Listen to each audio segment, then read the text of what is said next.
All right, let's go. Let's go straight to the stories, people. We're gonna break this. They're gonna break this down to you, and we'll get to the stories of two people. Okay, we're going to the Wikipedia shit. Come on,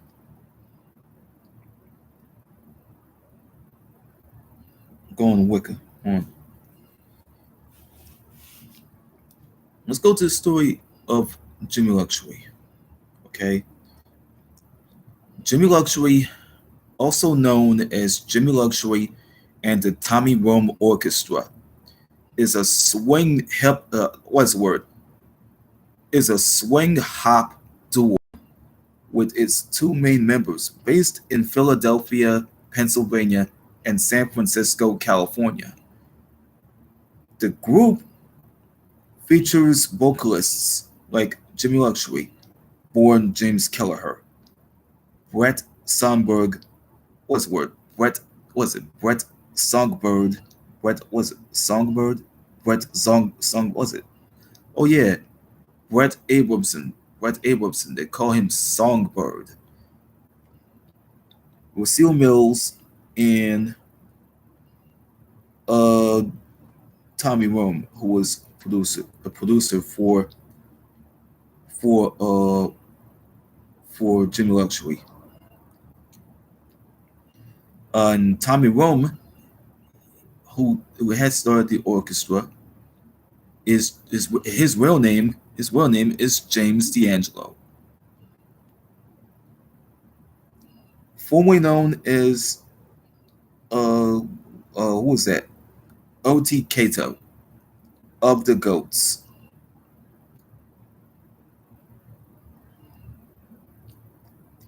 The group pioneered a new style of music that involves rapping over music. In the 1950s, the vocalist has been described as a cross between Frank Sinatra and Flavor Flav. Jimmy Luxury has released three albums. The first, released in 1999, as both A Night in the Arms, dot dot dot, and My True Love Is, dot dot dot dot. The second album, Hotels, Limousines, and Lawn Chairs, was released in 2002. Their third album, The Music Comes From Rome, is an instrumental and was released in 2007. The group has songs featured in the films Me, Myself, and Irene, the movie Go. I had the DVD, so Ocean's 11. I never even had a chance to find that DVD. Although, well, Me and Myself and Irene, I wouldn't even find that movie. So, Go was what I find. Although the songs appear on the Go soundtrack, that's from the movie. The movie. Uh, the soundtrack is featuring. It appears the song. What is it appeared? Okay, cha cha cha appears frequently in national television commercials, national TV commercials, including adverts by Chevrolet and Corona. Two of their songs, Bolari, A Kick in the Head, from their initial release were removed due to sample clearance issues. Sony produced videos for both I Love Life and Cha Cha Cha. The band has performed shows with the likes of people like The Cure, Iggy Pop, Run DMC, the band known as Blondie, and No Doubt, and others. The videos had everything else that's in it.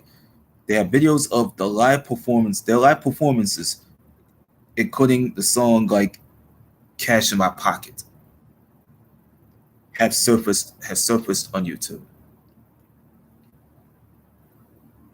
So that's where it's going.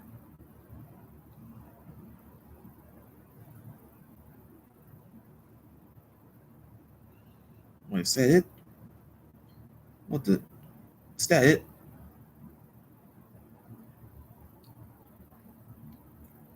We'll go straight to Tupac Shakur for a minute.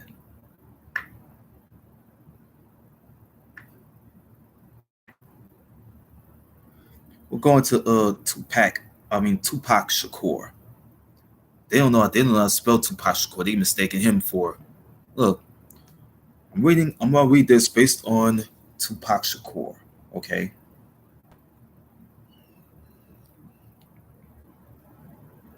We're going straight to Wikipedia. Where's Wikipedia at? Jesus Christ.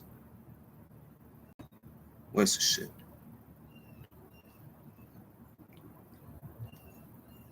This is more than meets the eye right here. I'm reading the stories.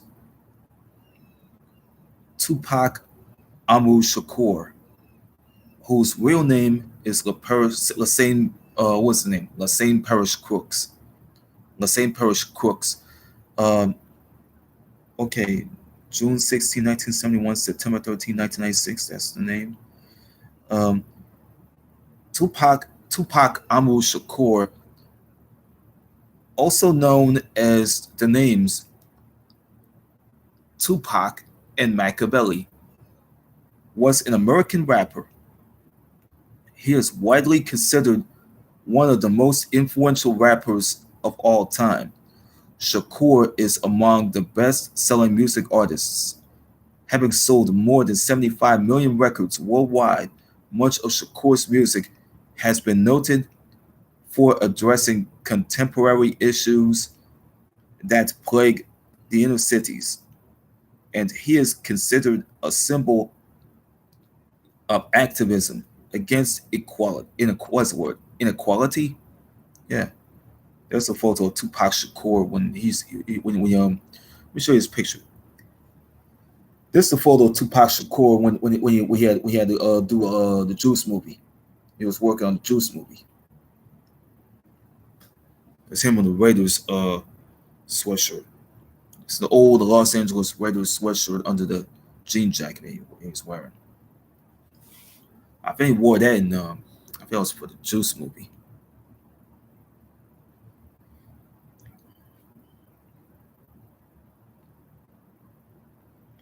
Let me see if I can get it started with the story. Shakur was born in New York City to parents who were both political activists and Black Panther Party members. Raised by his mother, Afeni Shakur, he relocated to Baltimore, Maryland in 1984. Entered the San Francisco Bay Area in 1988. With the release of his debut album Tupacalypse Now, but Tupac already had got his rap game on, in 1988, so it was strictly dope. And then 1989, the group disbanded, and so you know, he had to go to the studio where Shock G was at.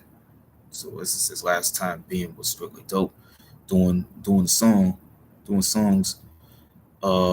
Kissing Misplaced Mike, you know what I mean? Songs like Panther Power, Me, the Moocher, uh, some other songs. You know, a lot of things don't even occur to happen, but it's all through the songs. A few of the songs that could have been lost in the shuffle. So he went to the studio where Adrian Gregory was at. Where he met Shock G. And there's Underground. In August of 89, August of 89, he met him. He met Shock G at the time. This is after he was done with Strictly Dope in like early to March of 89. So he was done with them. So he was out of the group, and then like until a few months later, he went to meet Shock G in the studio.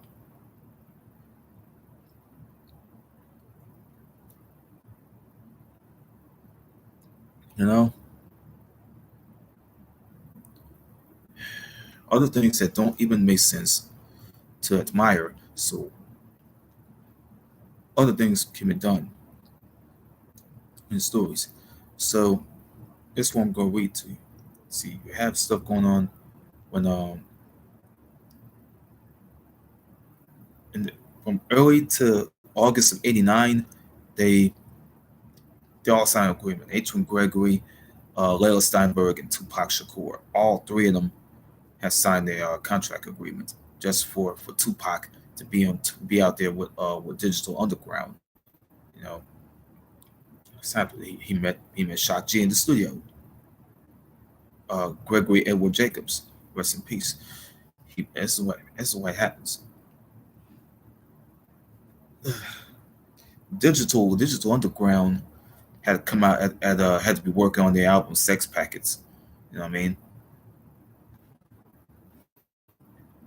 Shit, you can't even find nothing out. You can't find nothing out of these motherfucking uh rap duels that come out in the hood. You can go in the streets if you find more people that's there. Strictly, you couldn't be there. So that comes in with the territory. Um, so Shock G, Money B, DJ Fuse, and a few other people like it was Pee Wee who was a producer for Digital. They all took Tupac on tour, and Tupac was like the bag carrier. You know what I mean?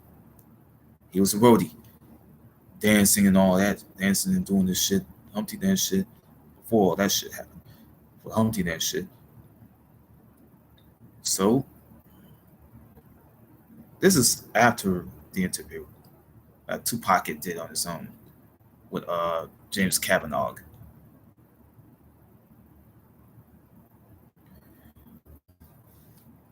in 1988. So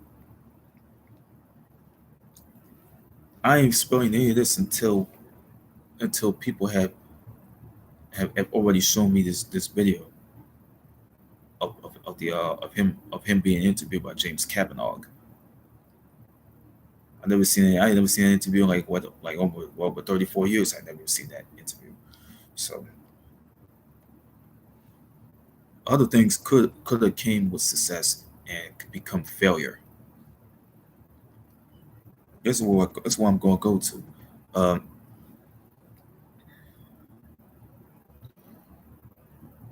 see, Tupac was right there, going toward Digital Underground,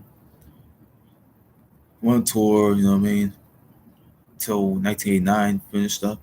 Well, Notorious B.I.G. just started coming up on his own, started rapping on the street corner in New York. Uh, he's Biggie Smalls, Notorious B.I.G. is what you call him, Christopher Wallace.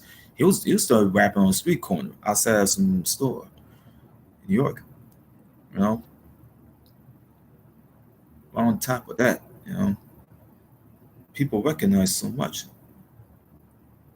That's what it comes. That's what comes to talking. Biggie will rhyme if he's gonna win. If you're talking, hella flow. You know what I mean? I was like those lyrics. It was on the. I was like on the show like you hear. It's like you hear more money, more problems on the radio. You know, it was like Notorious B.I.G. did his raps. He was like B.I.G. P.O.P.P.A. No info for the D.A. Federal agents, man, and all that type of shit. The rest. That comes to flow talking. So, all the way to like 1990, digital comes out with other shit, you know, other shit they doing, you know, man, Pac was at some talent show, whatever. He was at EC Craft Community College, doing his little performance, you know. Then he went out there on the Showtime. I feel he went on Orsino with digital. You know what I mean? He went on the Orsino show with them. You know, did a Humpty dance shit. That came from the album. I didn't know it came out. 1990. I don't know it came out. I didn't know it came out. But their digital come out with a couple other albums. I don't know what albums that they came out with. It was Six Packets came out, so they had other albums. They had other albums that came out. It was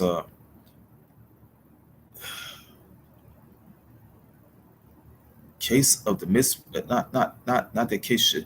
Not that case shit. I think it was this is an EP release.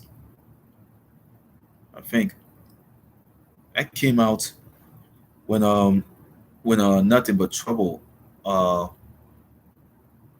um soundtrack came out. The movie came out. A lot of things that do happen. Everybody's got stories to tell and what you got to cover.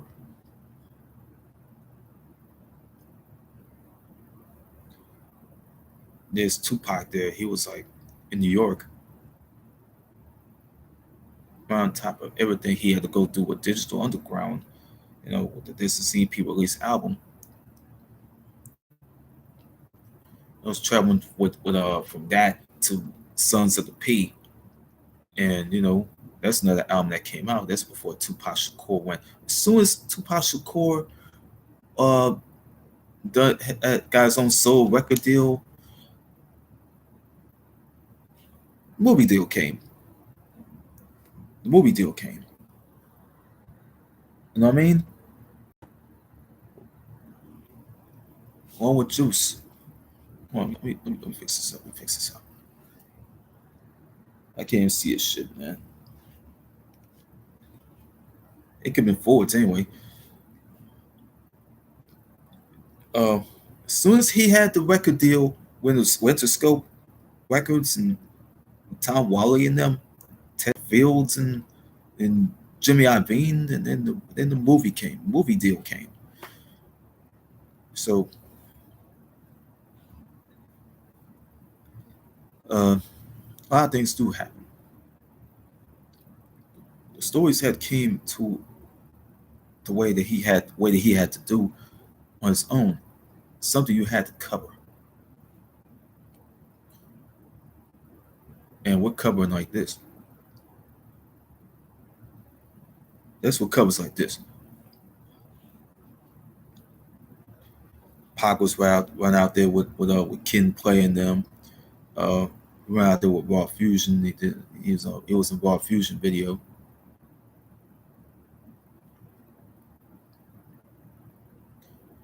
He did guest appearance. He did appearance on Naughty by Nature's video, Uptown Anthem. Uh, he got featured in other videos. So he wanted this liberation thing to do freestyle.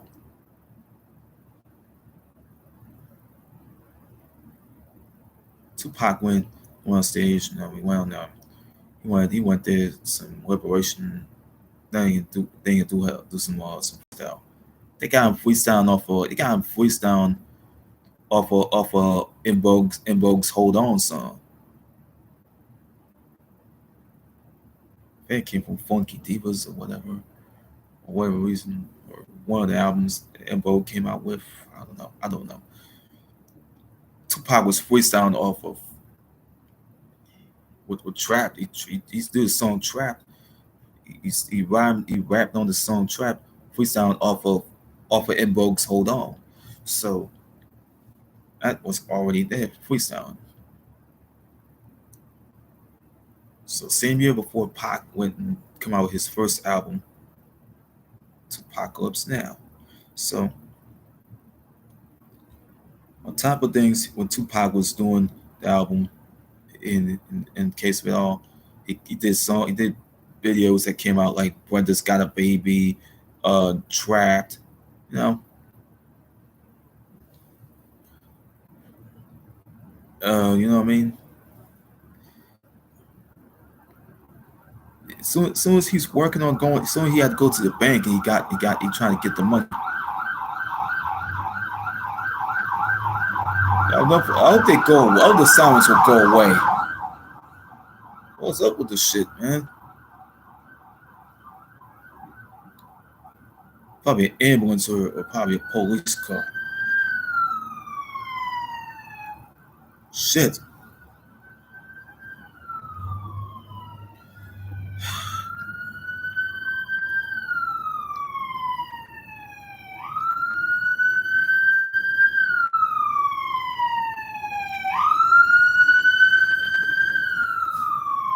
Some things that don't even make any sense. But this is going to be something we have to work on. See, when Tupacalypse now, when Tupac had to go to the bank, well, he had to go get his own money. You know, then he comes out of the bank by himself. He and nobody else to assist him. So he got approached by some Oakland police officers. They went at to him and he told me his name Tupac Shakur and all that shit. He showed the cop he handed the cop his ID.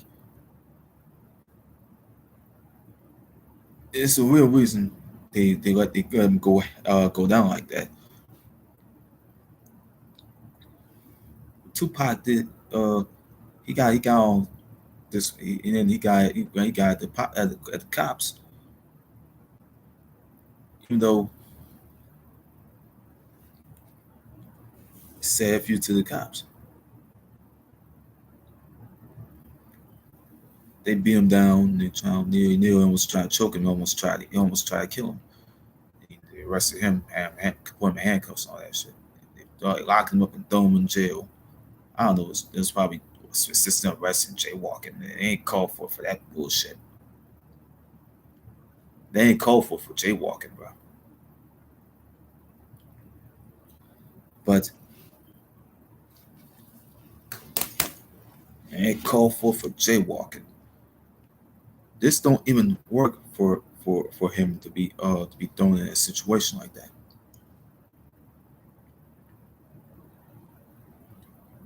So they had a press conference with him in the red hoodie and the black vest that goes on.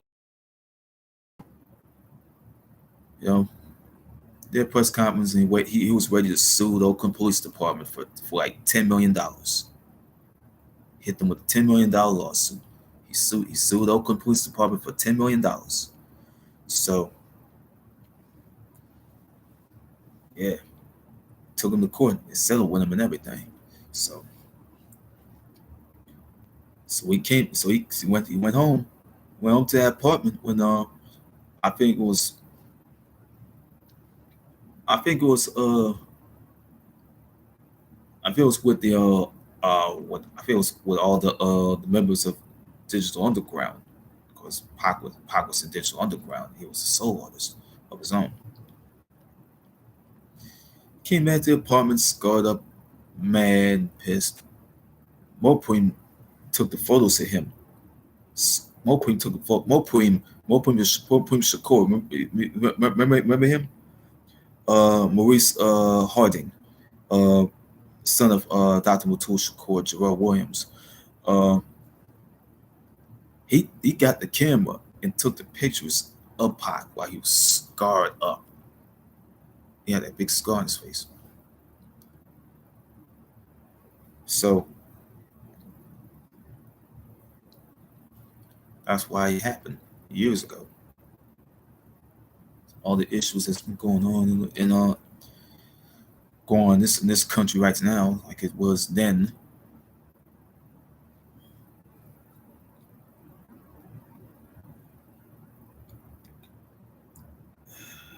Then here's an interview regarding it. Regarding his album, Tupac Lives Now. What's on top of it? That was an audio interview.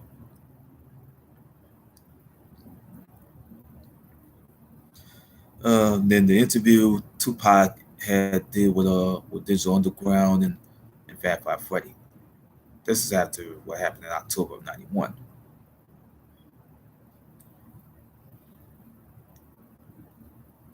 December '91, they let him do an interview. They let him do an interview. All until to the other part of it, till the other part of the interview that was in January of '92. They did that. But this was before. This was before we hit like February through March.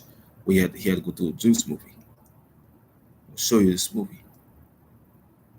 This was right before Tupac decided to. It's right. It's right before the interview was. This is his sole interview. Um, I think it was in January '92. I think this is right before. This is right before the movie Juice. How far will you go to get it? Power and respect.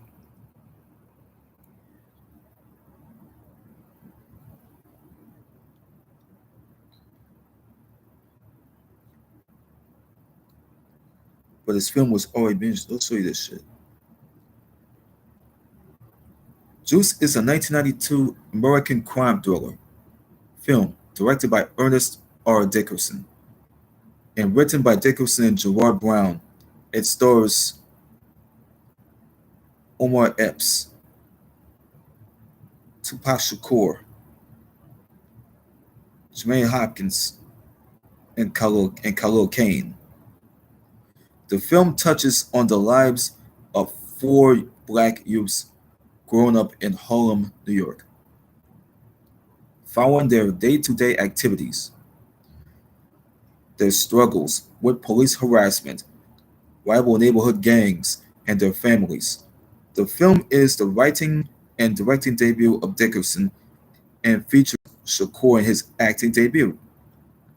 The film was shot in New York City, mainly in the Harlem area in 1991.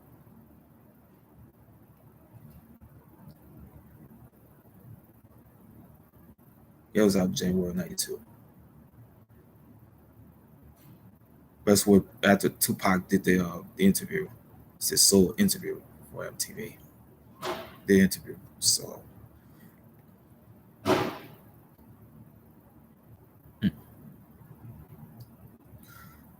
See, after the film was wrapped up, he went on and did a couple shows. He went on and did the Live from LA show with Tanya Hard.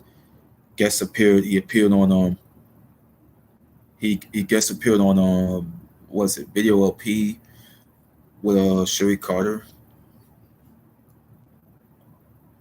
He did an interview.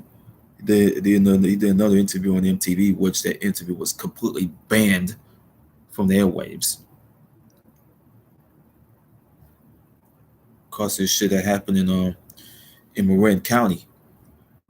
You know what I mean? With the little boy, named Kai Walker Teal, ended up getting shot in the head by getting killed. You know what I mean? At Marin City Festival. That was around the summer of '92. He got named Mouse Man. He went and punched Pac. He punched Tupac. Why Tupac? Who punched Tupac? His old friend, his old childhood friend, Mouse Man, Dana Smith. He got beat up by I think it was Demetrius Shep. I think he came there with Mouse Man, Dana Smith. So we'll jump down in a minute. We'll jump to that anyway. But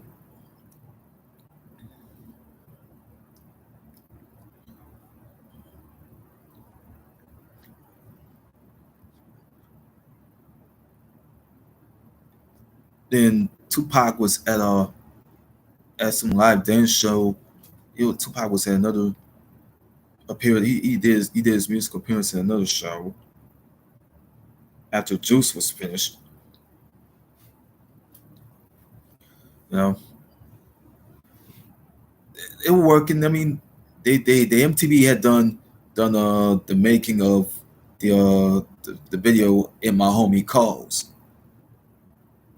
You know what I mean, guess who directed? Guess who produced the video for those? Guess who produced those videos? And guess who produced them? The Hughes brothers, Albert and Alan Hughes. Uh-huh.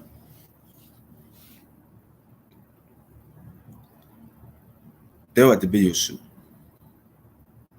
So a lot of things that do happen in the story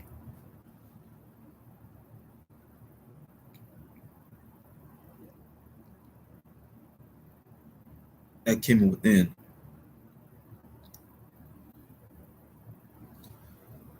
They got shit that happened. They had the cocaine concert that Tupac was featured in. And later he went did that they did the song. He played that he got him playing that crooked nigga 2 song. Some unreleased song that he went out and played. I think it was on top of, you know what I mean, the interview, the backstage interview that they had with him and Shock G from Digital Underground. And all the shit he say was also true. Besides him, in '91 doing, run around there, in New York, walk through streets in Harlem, New York, you know, get in the van, riding, and then he gotta go to McDonald's. He gotta go to McDonald's to meet up with this chick who used to work there. Chick with the glasses, black girl with the glasses. Fast she be, man. Fast she can be. Yeah. And Pop was like saying like like Pac said this shit in an interview when he was in New York. It was like, I'm not fucking with that big bitch. I'm trying to get us in. That's what he said.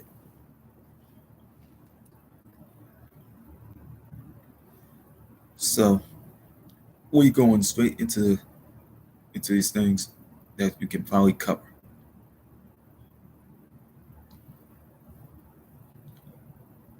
Even if it covers.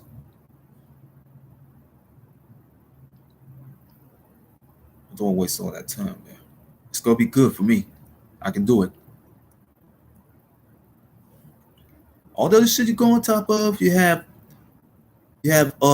when Tupac, I think him, Mouse Man, and Mo Point were at the Glam Slam West in April of '92.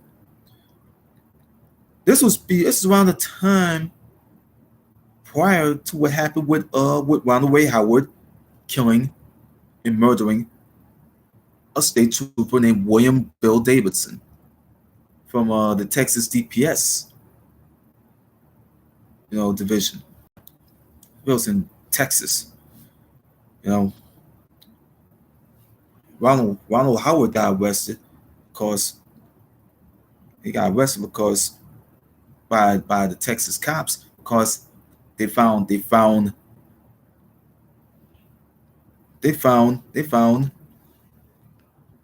Tupacalypse Now cassette tape that was in the stolen car. The stolen car that Ronald Ray Howard had stolen.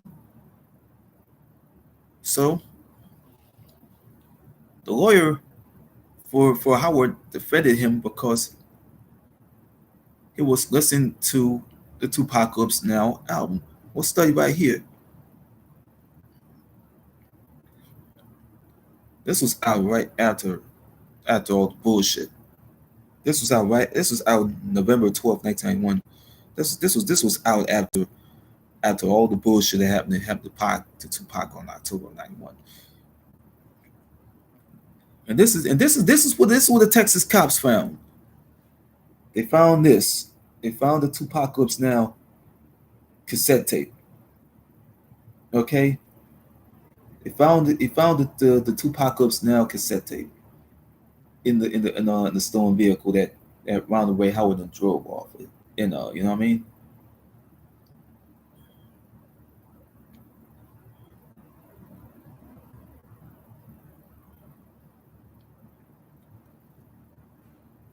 This studio album can became a this one can became a debut soul studio album by Tupac, released on November 12th, 1991 by Interscope and Jive Records. Jive Records is a record company that that get ready to release UGK Too Hard to Swallow and some other shit. The album Tupacalypse Now is like Tupac's commentary on contemporary social issues facing American society, such as racism, police brutality, poverty, black on black crime, and teenage pregnancy. It features three singles like "When This Guy Baby," "Trapped," that was out. In my homie calls that was already about to be in the album. The video was already out in '92.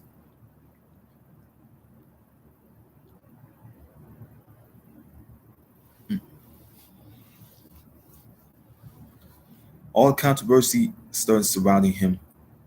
All the controversy surrounded Tupac. Controversy. It surrounded Tupac Shakur everywhere that he fucking goes. Why would trouble follow him everywhere he goes? It's all because of that. All the shit he been talking. So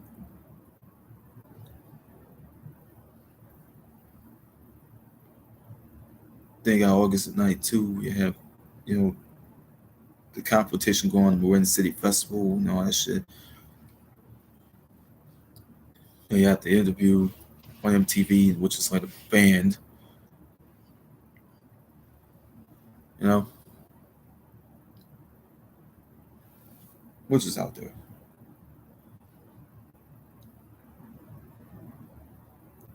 Until until let me tell you about this. Thug Life. Thug Life was formed. Okay, I feel it's man, babes, and them. They started Thug. They doing the Thug Code. Uh, '92. It got formed.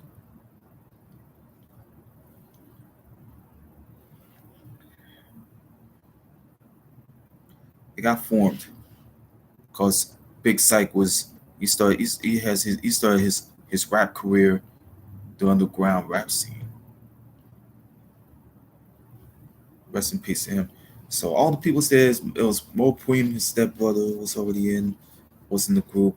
You know, Rated R, Mac 10, Macadocious, you know what I mean? Yanni Stokes, you know what I mean? A lot of them, all people are already in the group, especially.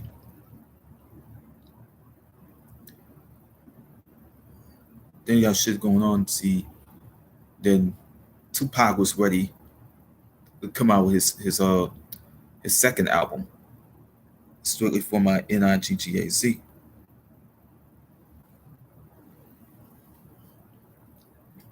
That he's ready to do. February 16, 1993, that's what he did. We're going there until February 16, 1993, until the Strictly for My NIGGAZ is the second studio album by Tupac. That was on February 16th, 1993, by the same labels, Interscope and Jive. NIGGA, see, it's like This is like the NIGGA. It's like the word nigga, and the title is punctuated to refer to Tupac. It's the backronym. The backronym means never ignorant in getting goals accomplished. The album features guest appearances from the group Live Squad, Tupac's stepbrother, the Wicked, later known as Mo Preem, who's he like to be Mercedes, was in 2020. A later member of Tupac's groups Thug Life and Outlaws. Ice-T, he one of those guys he can look up to. Ice Cube, another hero in the rap game that he can look up to. He was since CIA and NWA. You know, Trudge that Pocket knew through through Vinrock and KG, Naughty by Nature. Even him and Pac and Trudge were bag carriers. Trudge was carrying bags for Queen Latifah at that period. Poppy, you know, got featured in the album. Daily Threat was already in the album. R&B singer Dave Hollister. Dave Hollister was featured in the Dave Hollister was probably in the first album. I didn't even know he was on the first album, but he was in the second album. And you got Digital Underground. That was Money being on Shock G.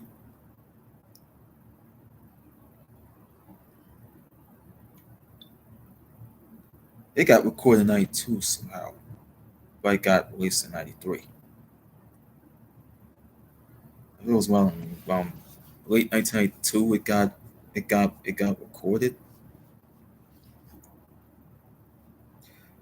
around late to the end of 1992. It got recorded and then it got released in 1993.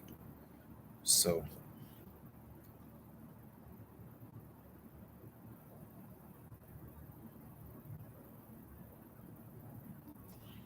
they got released too.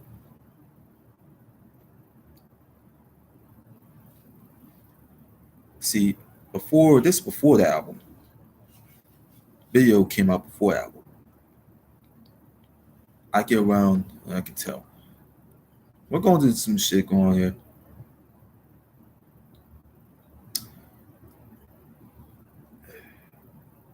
March of '93, around April '93, Tupac was he was doing an interview with I think he did an interview with him and all the members of Thug Life. I feel it was I feel it was Man from the Live Squad, I think. Uh Big Psych, he grew up in the Louisville Slugger. Uh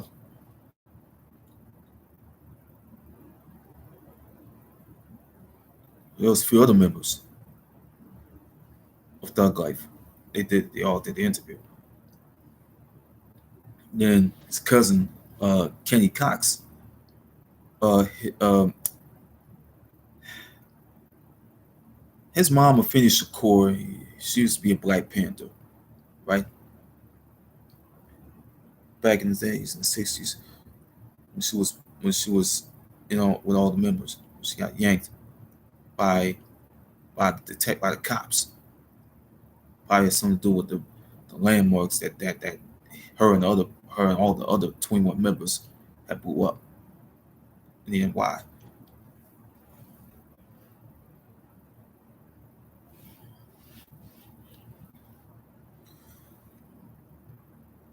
She was sisters with Goya Cox. Goya Cox's son Kenny Cox was in the Thug Life and Tupac interview. The camera goes to switch the other side to him. April '93, man. This is right before all the shit this happened. Right before all this shit happened, Chauncey Wynn, his boys, they were already in the motherfucking building. They were in the fucking building. Motherfuckers wearing Georgetown shit. Chauncey Wynn, his boys, he went to the building when Tupac was getting ready to perform on stage.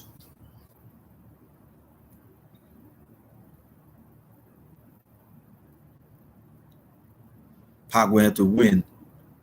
He went after Chauncey Wynn. He got Big Sykes' baseball bat and swung at him. Swung at Chauncey. You know what I mean? Because Chauncey and his boys, MAD, they they're from Lansing, Michigan. They just went and then he went in there and trying to disrupt the show. Nobody tells Tupac Shakur what to do in the middle of his show. His manager, I think it's his manager. I think it was Watani,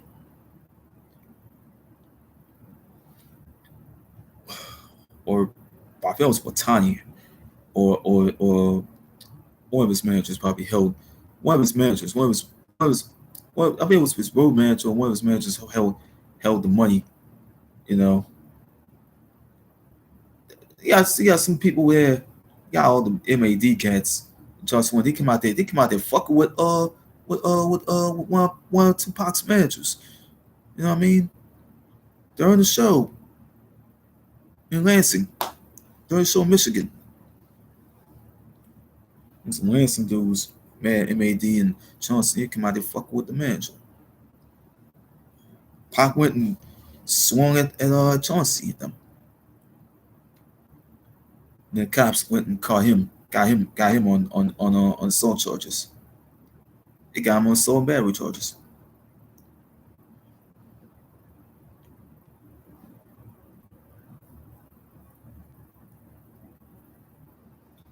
When Tupac got out, he had an interview. When Tupac got out of jail, in Michigan, he went on the interview with Jeff Woods to address the incident he had with Chauncey Wynn.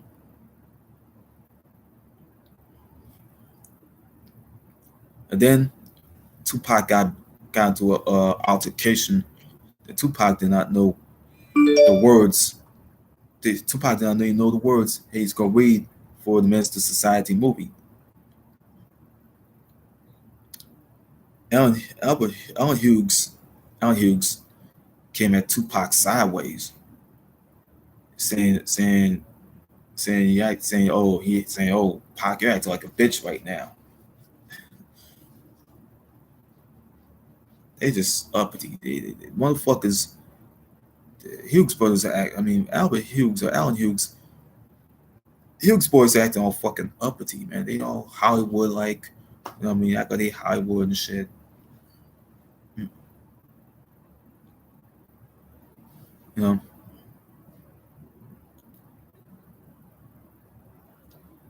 He probably got drunk, not even remembering the lines like the fucking Hughes brothers say that they would have claimed.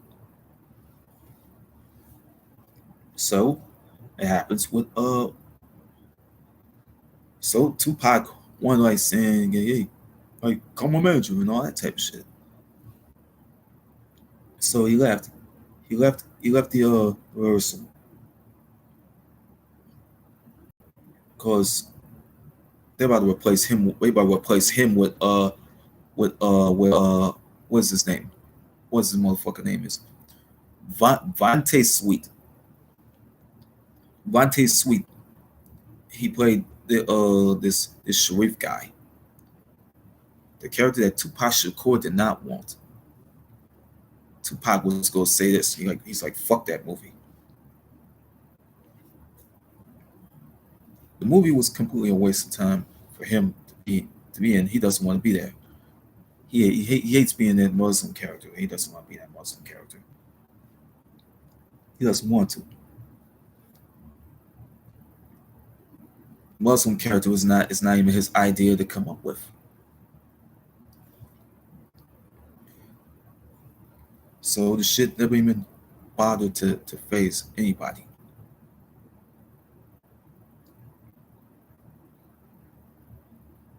This is long after he did Pac was at Snoop's party.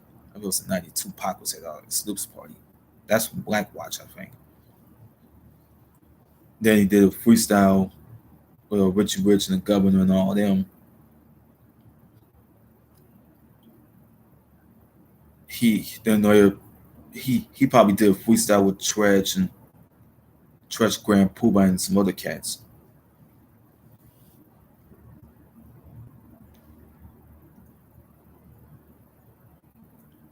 The Five Daily Venoms freestyle.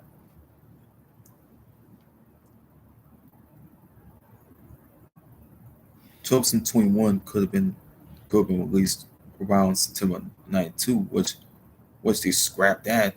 That album got scrapped for no reason.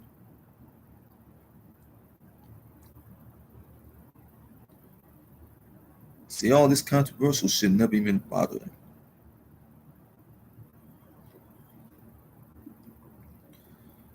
We're gonna finish some. We're gonna do some shit. Man.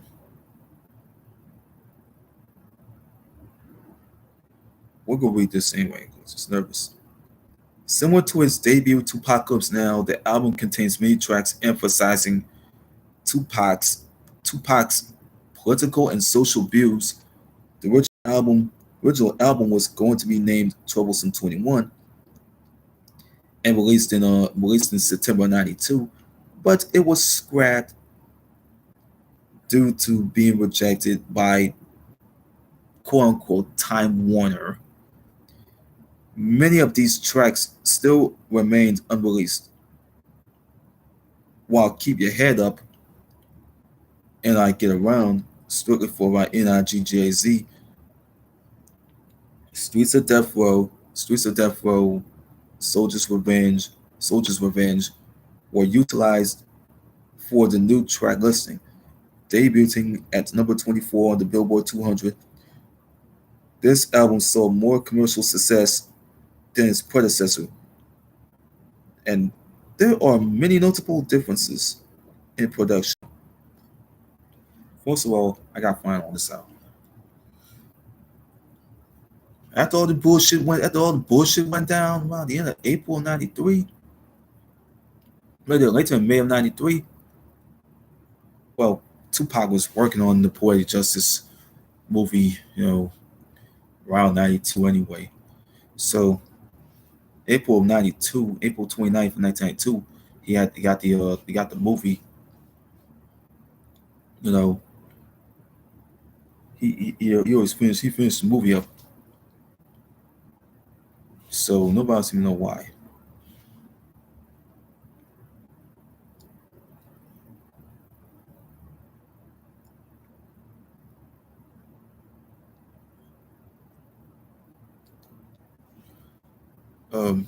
92 he was working on the movie Poetic Justice. Um, you know, and the movie was finished. The movie was totally finished, and we'll take you straight there.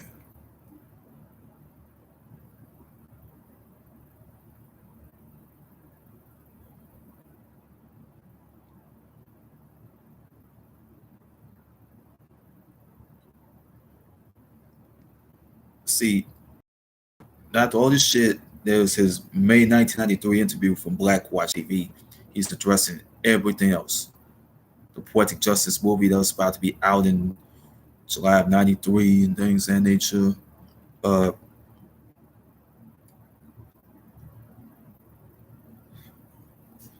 things of that nature. May '93, Pac had done at his interview with B-Tip. Richie Rich and was one of the dudes. He was the governor and all them.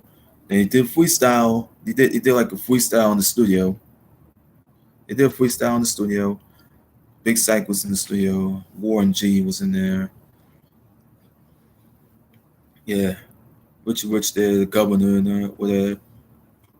the other dude with the other dudes that was with Pac. I think he was dude was wearing an athletics hat.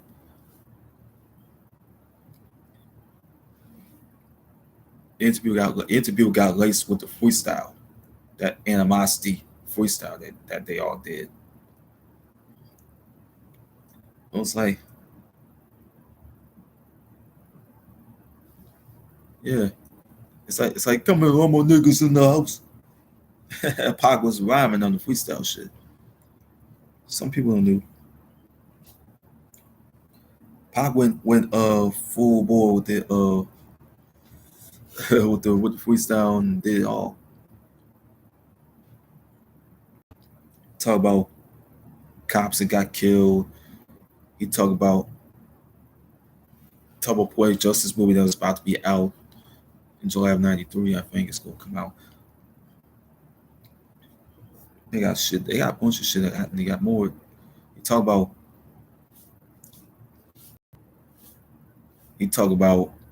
the incident he had in Cali with the Hughes brothers. It's him, the Hughes brothers. It's him.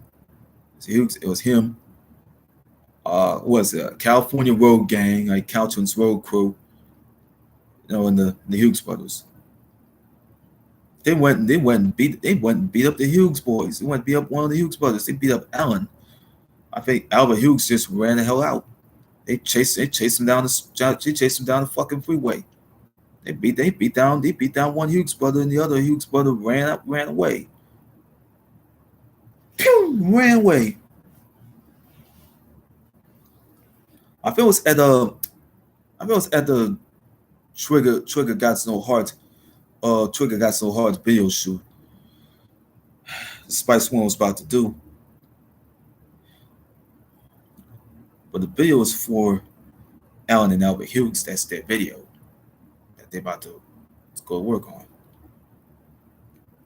It's their video shoot. Fight just ensued. I think it's after Tupac got fired from the Menace Society rehearsal shit. Then Pac got this tattoo. It says "Heartless." It says "Heartless." You know, he's like, what's it say? Tupac had no heart, not beat these motherfuckers down. So he did that. Start talking about some things. Start eating pizza, drinking a soda, smoking a blunt.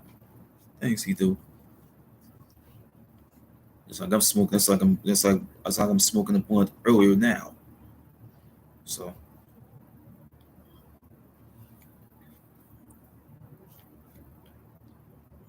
the interview was already finished. We're gonna go round back to this film. Oh, man.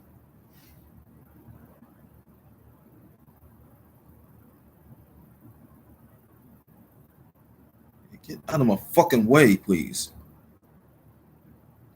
Don't interrupt the fucking search, people. Quit interrupting the fucking search. We're going to Poetic Justice right now. We're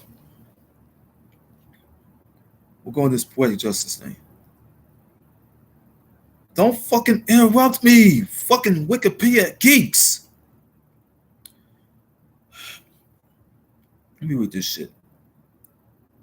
Poetic Justice. Because shit. Poetic Justice is a 1993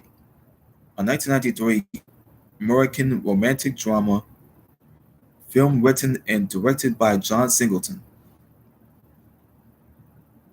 and starring Janet Jackson and Tupac Shakur with Regina King and Joe Torre in supporting roles. Poetic Justice follows Justice, a poet mourning the loss of her boyfriend, Raquel, from gun violence, who goes on a road trip from South Central LA to Oakland, California on a mail truck with her friend and a postal worker who she initially cannot stand, but soon helps Justice deal with her depression.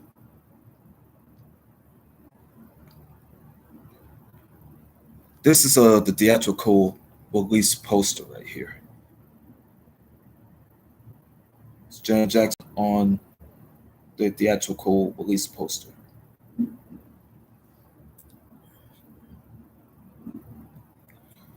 John Singleton written it, and produced it, along with Steve Nicolaides.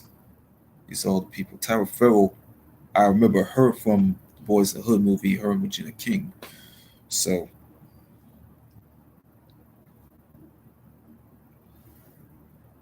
So the movie was released in July 23rd, 1993. It's a 109-minute film.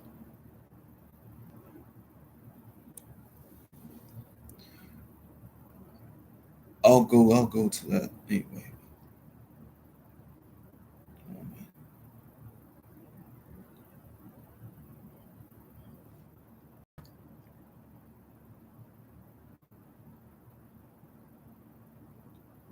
We're going to strictly for my NIGGAZ folks. Let me finish that. See, I get around that song. That video came out June 10th, 1993. That's before Poetic Justice movie was dropped.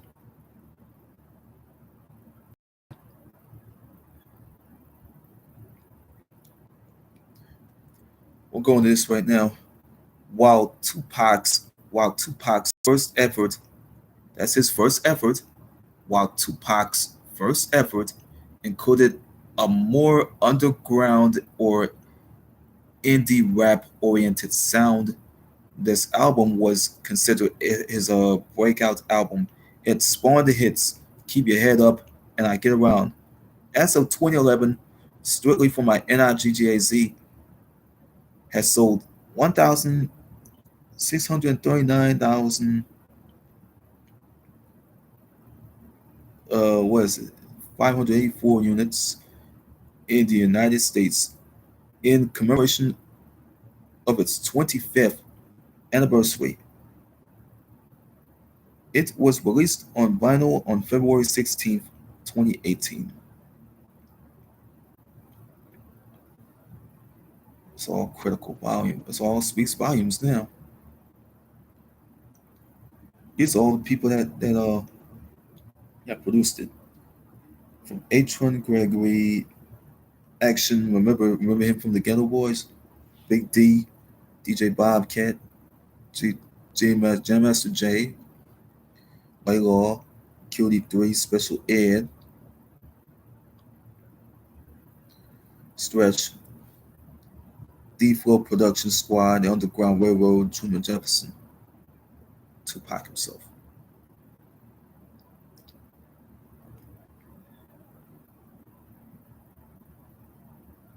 Let me go deal with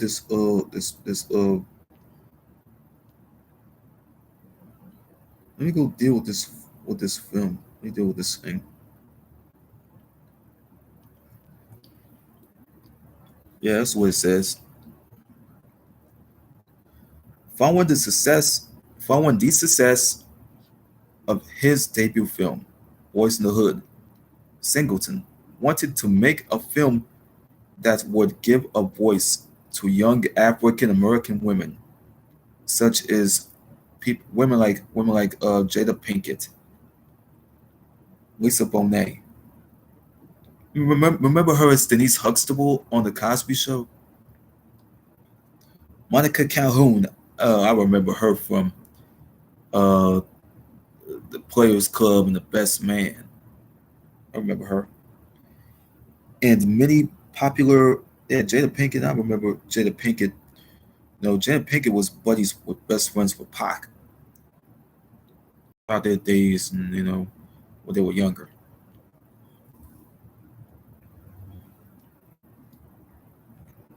No, she was in a different world TV show all throughout the end. That's final season. This before Jason's lyric. Lisa Bonet, I remember her from the Cosby Show to a different world, and she was in the show. These are some stars that have been on the shows, and many popular actresses auditioned for the role of Justice, though Singleton knew from the script's draft, that the role was solely intended for Janet Jackson. Filming took place from April 14th.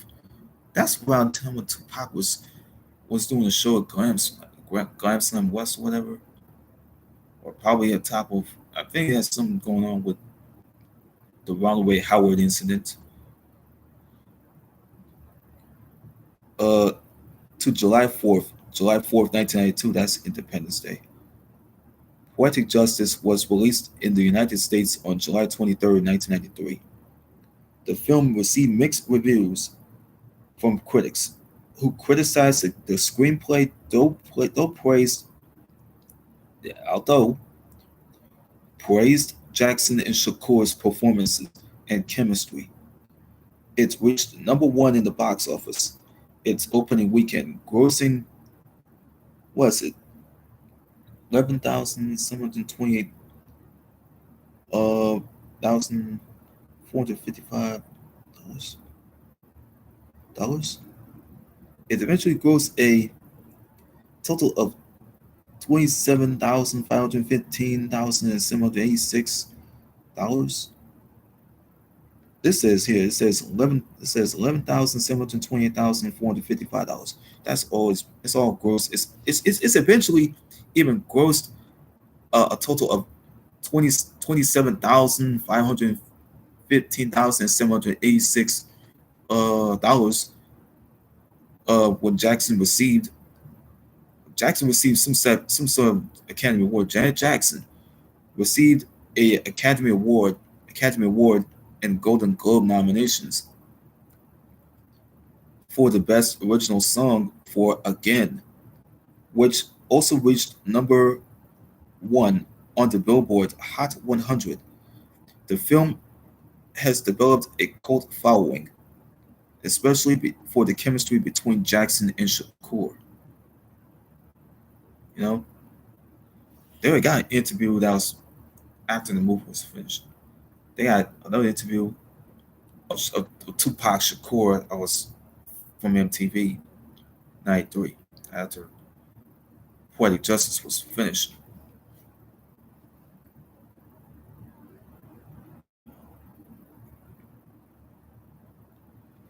On to the races. What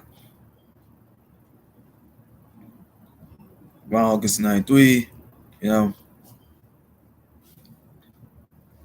on top of this shit, they had the album that's what Tupac did with Doug Life is called the Alton Bale demo tape that got released. It's supposed to be released in '93, but it got scrapped because of all the controversy. The Thug Life album, Volume 2, Thug Life Volume 1. It had some songs called Rich Rich in them. Record company started saying the portion of the product was too underground and hardcore to begin with, so he had watered down everything all because of what happened with Ice T and Body Count. You know what I mean? The Cop Killer song regarding all the shit going on with Ronald Howard, and William Bill Davidson, controversial shit. All of the members of Thug Life, they fell into that shit too.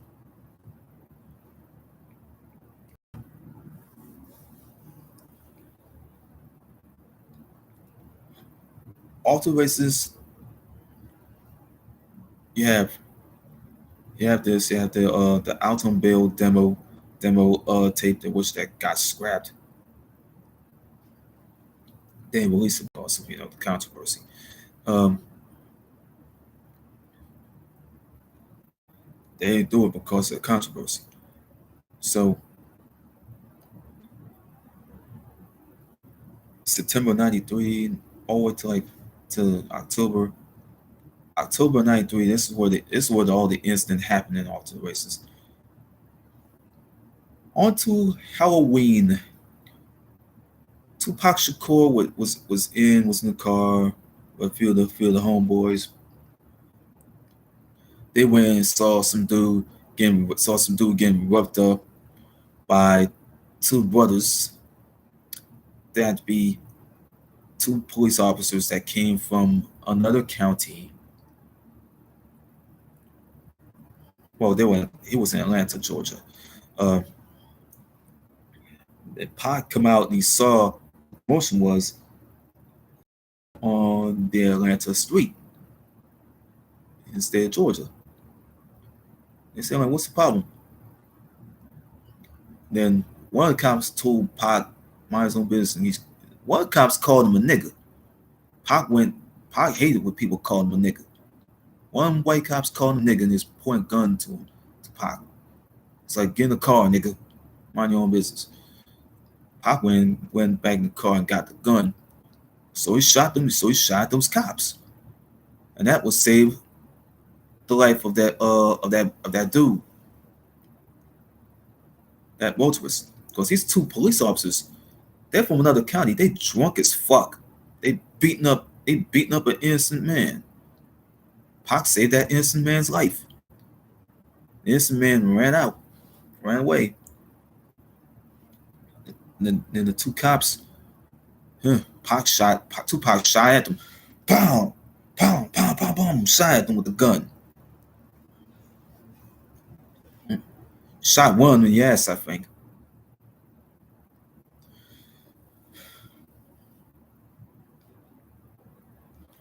So, shot both of them in the ass anyway. I don't know. Probably one of them. He shot one in the ass. Over to believe. All due to the incident that happened in May with the fight with the Hughes brothers. You know, yeah. Assault went down. It's all on top of the shit that went down '93. Tupac got in a fight with a limo driver because the limo driver caught him smoking weed in the limo.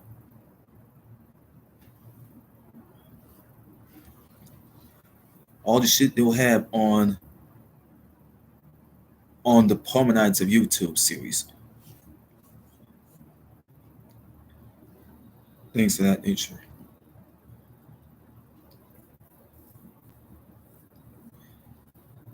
And things of that nature.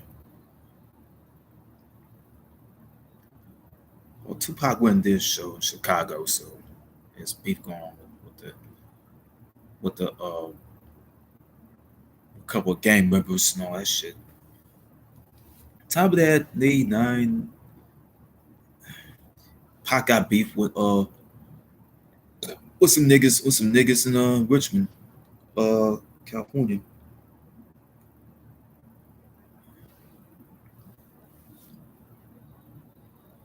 Him and Digital Underground, they got beef with some niggas in Richmond, California.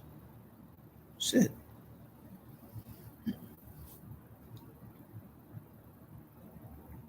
A lot of shit happened time after time.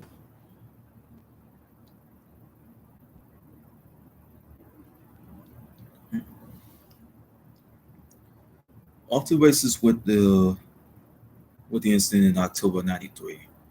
Pac went crazy. Pulled out a gun, shot one of them cops in the ass in Atlanta, Georgia street. There's something going on in here.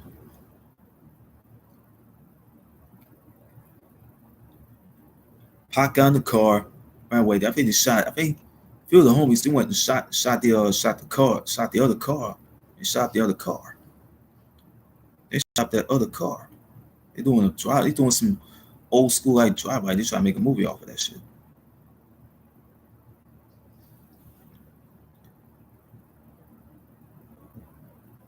Pac got in the car and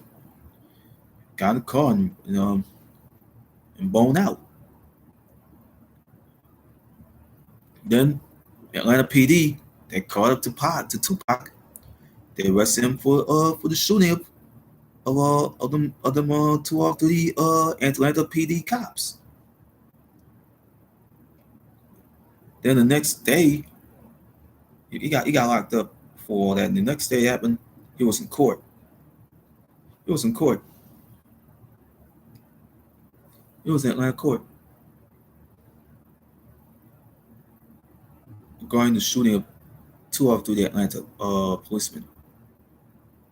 Those two of the Atlanta policemen.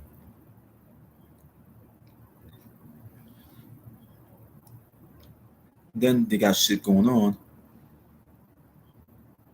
Then Pac came in, and all of a sudden somebody, and then there's the testification going on. They say that was they're saying that the gun was what that was taken out of the evidence locker. That the gun that was used to threaten Tupac that was seized in a drug bust.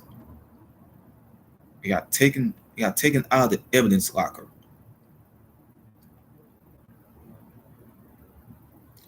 And that would save Tupac's whole Atlanta PD shooting case. That would save his whole case. And he got acquitted of the charges is due to insufficient evidence. Charges were dropped. A few days later, Tupac went back to New York. I think it was after, and then later, on top of that, Tupac was going to the Club Nicky. I think it was in Georgia. I think him and a couple of homies they had to leave in two separate vehicles. They're going straight back to New York. So they're going right back to New York until Tupac and had met up with Jacques Agnet, who happens to be a confidential federal Bureau of Investigation informant who was working with the Federal Bureau of Investigation.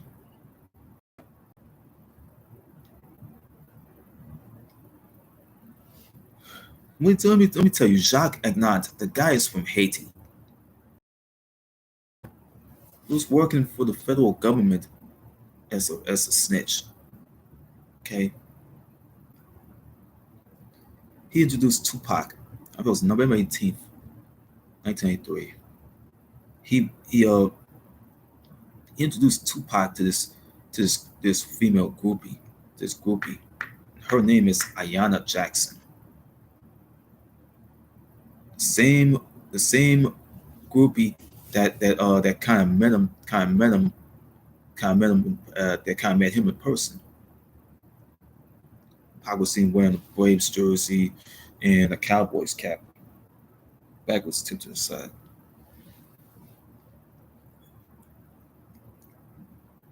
Well, Pac was doing some other show, Stretch, Nas, Rayman, for the people, Notorious B.I.G. He met him. He met Notorious B.I.G. Right after the video Party and Bullshit came out. Biggie's video. You know? They have friendship that's been going on too. You can never tell that they already have done something. It's a week before Tupac met Biggie. So shit that happened. Pac was at the club. Was it Octagon Club or something? Or some club? Ayana, Ayana performed oral sex on Pac in the club, dance for the club, and those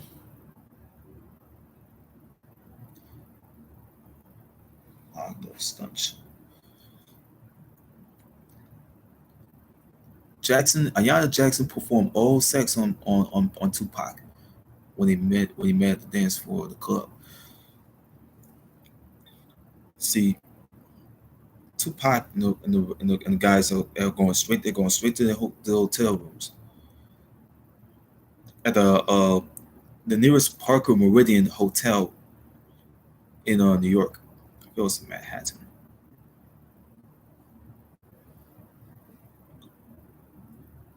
or Times Square. One of the two. Probably Manhattan. I don't know. It was a town that's for the rich and wealthy people. You know,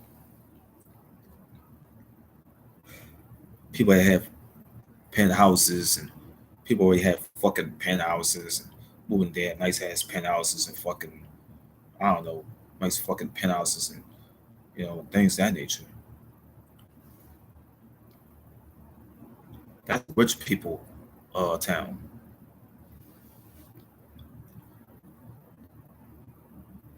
Pac was already in his room. And then Ayana came into the room.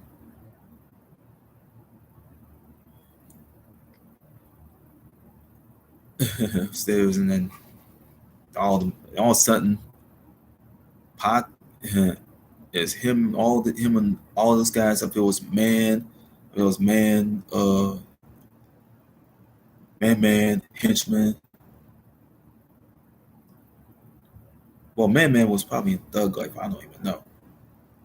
It was like a chord. Man was already in the room.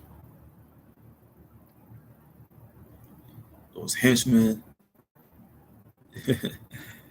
henchmen, Jimmy Henchman. That's who had be the late Kelvin Darnell Martin's cellmate. He was best friends with Sean Combs, who used to work with for Uptown Records. He's later he's later the CEO of Bad Boy Entertainment.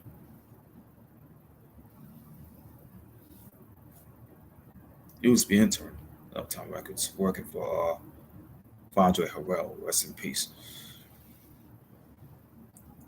And you know what I'm saying, he was later Combs was working for working not working. Combs was used to work for Harrell, and later he's the CEO of Bad Boy Entertainment slash Records. He got all these people in the used to got everybody else in there. Craig Mag, rest in peace, and Toys B.I.G. rest in peace. People that work with him. Black Rob, rest in peace. You know what I mean? A lot of people that used to work for that label. Bad Boy Entertainment is just a hip hop label. Uptown Records is like an R&B and hip hop label. So we're going there. Pac had is getting ready to rape Ayanna Jackson. He'll force consensual sex on Ayanna, and then they're all about to pick pile and gang bang on her. It was him. It was Pac. There's Jimmy Henchman, James Roseman, uh, Jacques Ignat, the Haitian fella, the Haitian guy, who was the fucking federal snitch, federal informant.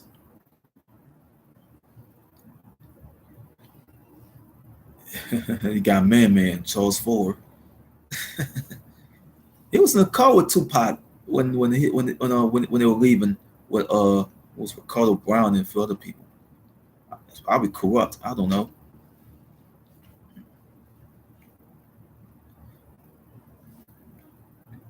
it was all four of them trying to rape Ayana. It's Tupac, his henchman, Haitian Jack, and Man. They're all about to rape this girl. Jackson ran the hell up out of the room and went to the elevator. He went to the cop.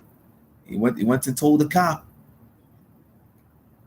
Yeah, until November 19th, 1993, or at the end of November 18th, 1993. Ayanna Jackson told the cop that the guy's trying to rape me. Cop's like, who? Who? It's Tupac Shakur. Cop was like, what? There's Tupac coming out of the elevator. It was like, where you stop? Cop was like, where you stop? And then the detectives, they went and got Tupac. They got Tupac. They got Man. They grabbed him out of the hotel room. They got Man. Uh, henchman. They grabbed him out of the. They snatched him out of the room. Uh, Jacques Ignat. They snatched him out of the room. They arrested all of them. They arrested him. They charged him with rape and sodomy of Ayanna Jackson. They took all four of them dudes to jail, man. On November 19th, 1993, they took him straight to jail. They took all four of those dudes to jail, bro. Just for the fucking news cameras to see. Just for the motherfucking news cameras to see. For the press to see. Well, he was seen wearing all black. So see, these Pac was like, tell him, oh, guilty. Reporter trying to ask Tupac a question, like, Pac, like, Tupac, you guilty? He's like, hell no. He's like, look guilty. Hell no. The NYPD van just drove right off. They took Tupac straight to jail. Him and Man, Henchman and Jimmy Henchman and Shock and Knots. Another van. The cop was, I mean, Man wasn't with Pac in the van. That was a couple. That was one of the cops that was in the van with Pac. Took him. Took him there.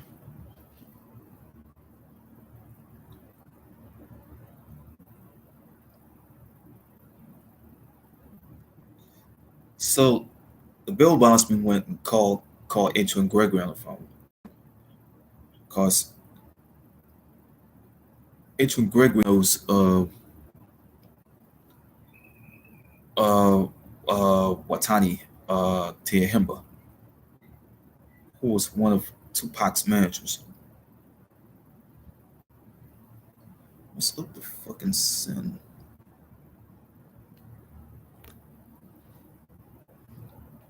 What's with the sun, man?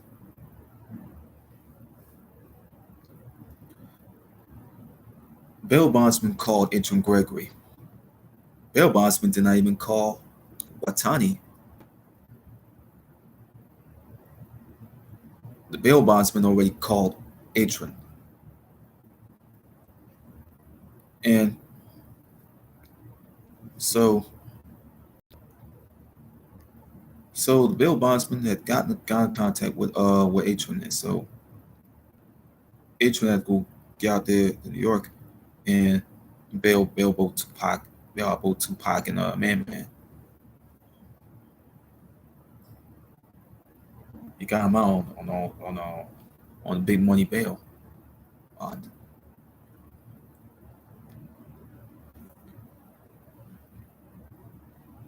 So that's all over.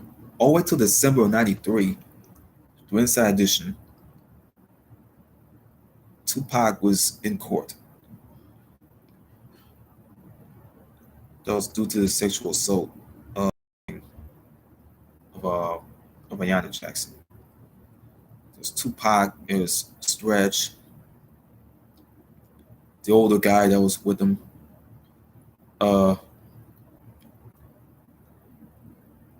The dude with the D shot hat. There was a couple of people that came with Pac. I was Brother Watani came in with him. Everybody came in.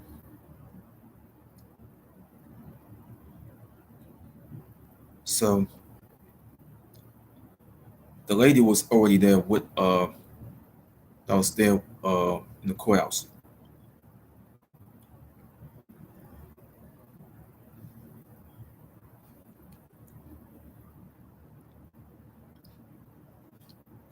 The lady that was already there. Uh, with Yasmin Fuller, uh, Yaki Gaddafi's mom.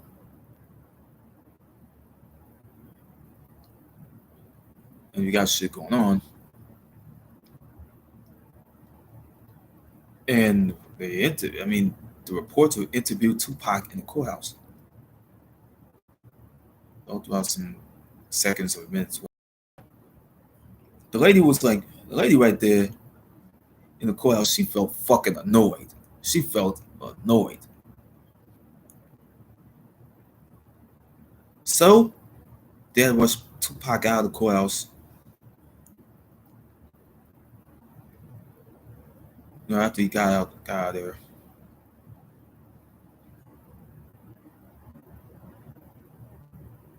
The lady was like, "Move, man! Let that man get in that motherfucking band! Damn!"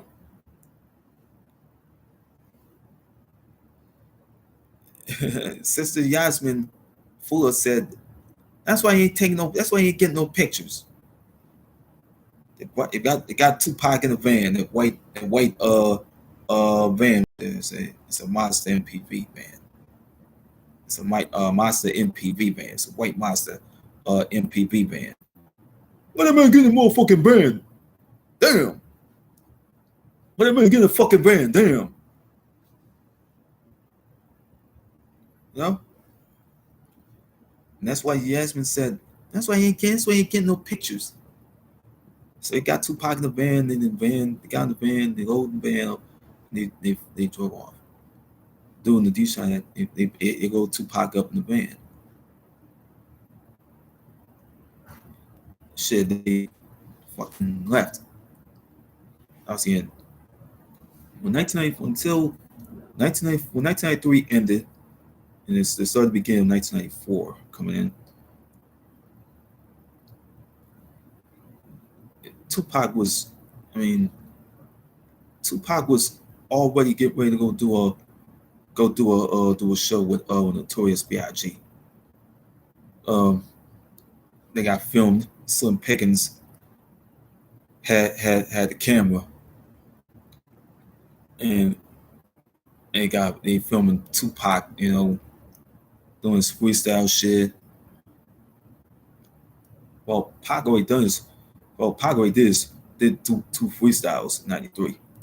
One freestyle he did with Biggie,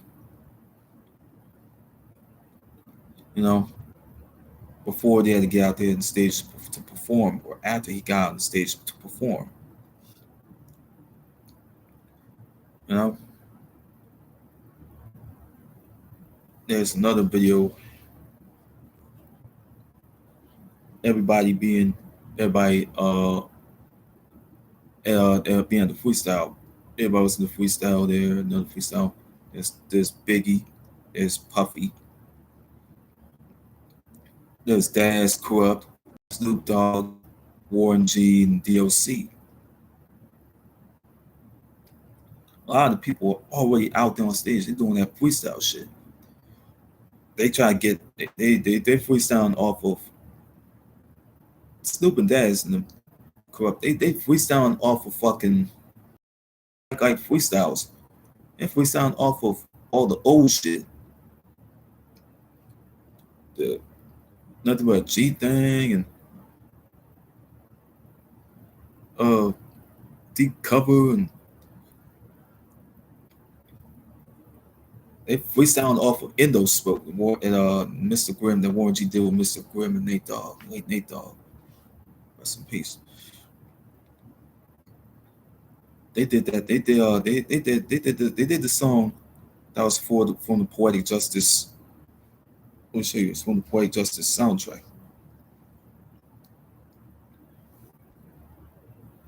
So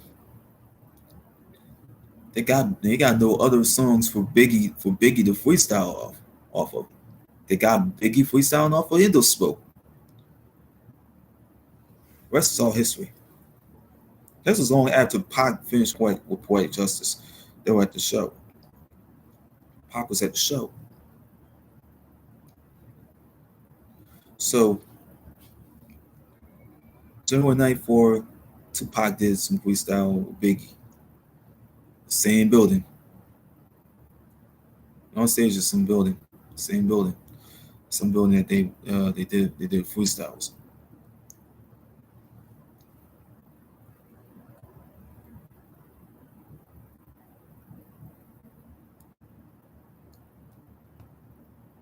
Until you find something that's gonna fit. So,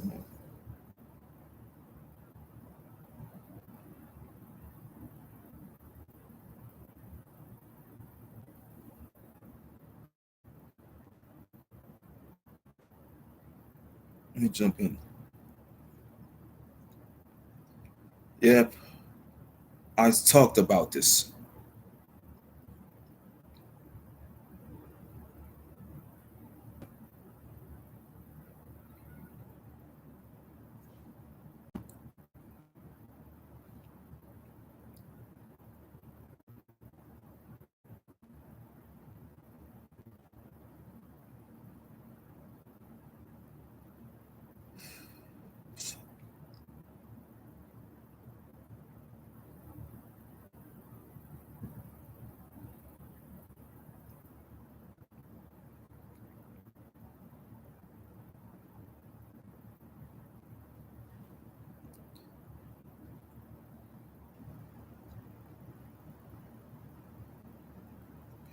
Yeah, yes, that was back in '94. That was back in '94.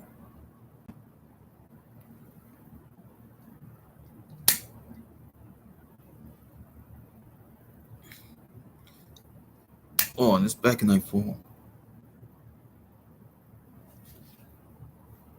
Shit, I hate the sun. Fucking hate the sun. I just don't like the sun. I hate the sun.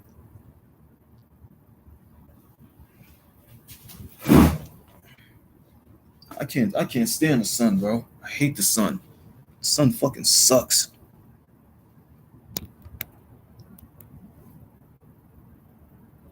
Stinks down. The sun fucking sucks. Really, really hate the fucking sun. Why is it blocking my fucking view, man? Hold on. Ugh. Let me get that thing.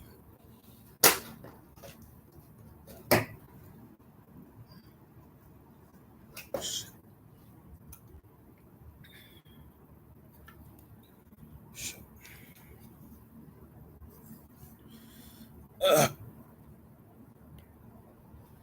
You stand up, man. Fuck.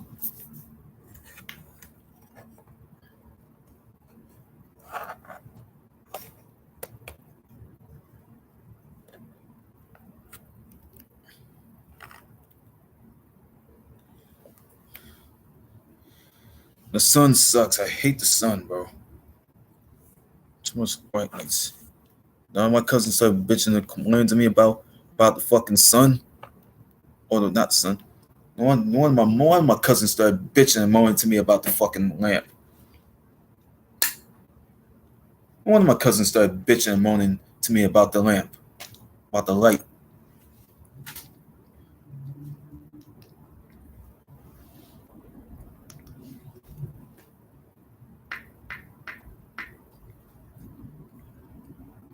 Everybody else knows that. In '94, look at this. Look at this. Shakur also mentioned that Madonna was a supportive friend. Madonna revealed later revealed that they had dated in 1994. That's the same year when when Tupac had to do it. When Tupac had to do an interview. But we'll go jump into this shit later. When Pac, after Pac and was it after Tupac and Biggie did their freestyle performance at a show,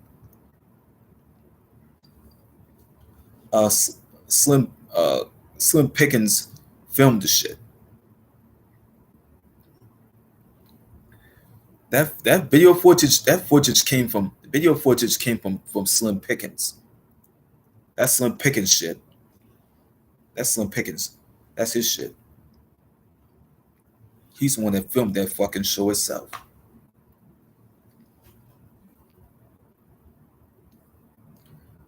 And after that shit, later March of '94, I think March 23rd, it was March '94 when Tupac went he went away to Berkeley, I think.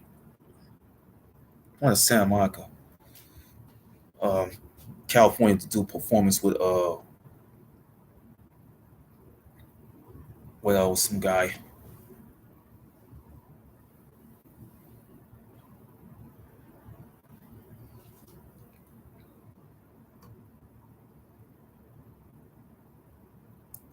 On from it.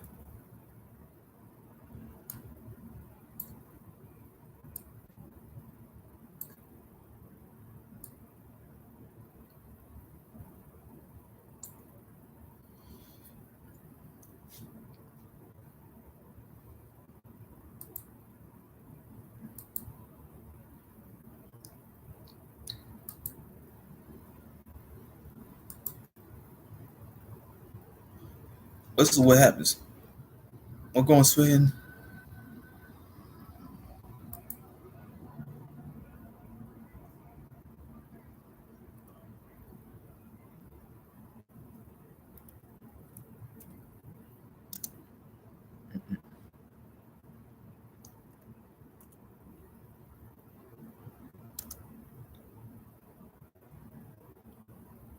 So,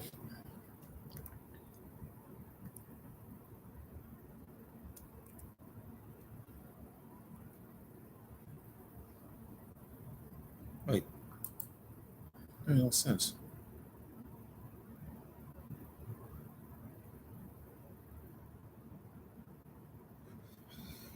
See, this is some real shit. See, before around the time when Above the Rim was about to be released in theaters, I'm showing you this right now.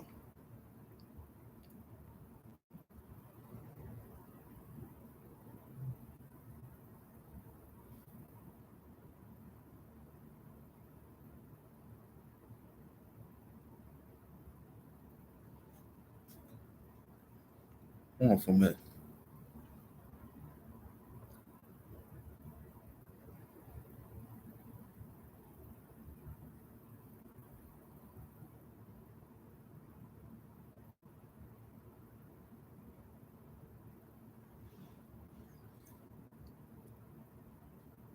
See this shit. See this shit. See, before this is see around the time when Tupac had conducted, they had to yeah look that's one thing. They had to do the interview on MTV. There's an interview they have with Tupac, Shakur, and Marlon Wayans. That was for Above the Rim. That was for Above the Rim.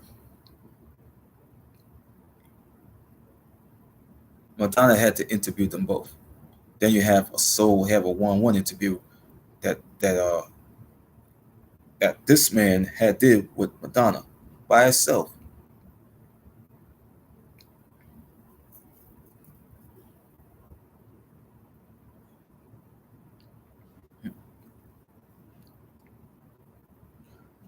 You know,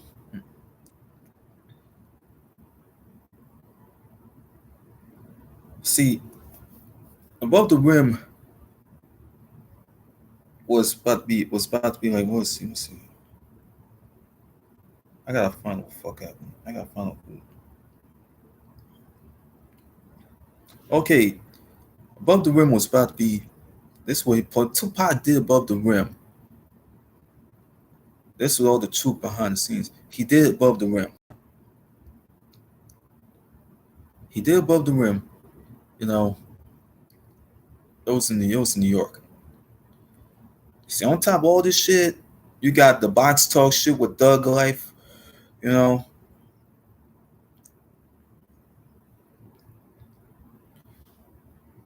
the they have features from the Thug Life album. We'll go wait on that for a minute. And this was out on March 22nd. That's where Above the Rim, the movie, was released. Take a look at this picture.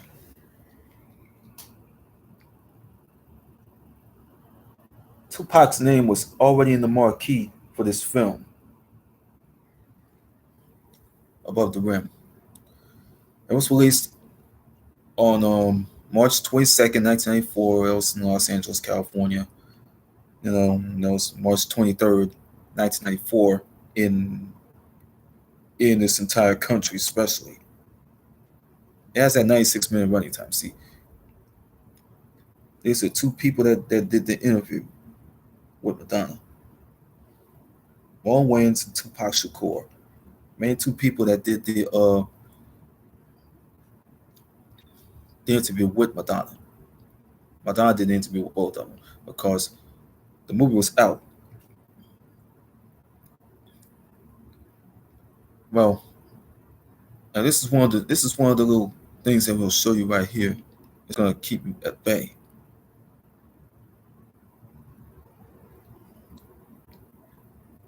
Tupac and Nana King at Santa Monica. So that's Santa Monica. I'm not gonna play the fucking thing. I'm not gonna play the thing.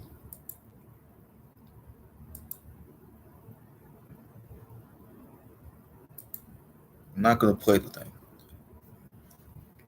We'll continue reading this shit. March 24th, 1994, what Tupac had to go do a show at Santa Monica College. I was in Berkeley, California, or probably Santa Barbara. That came out.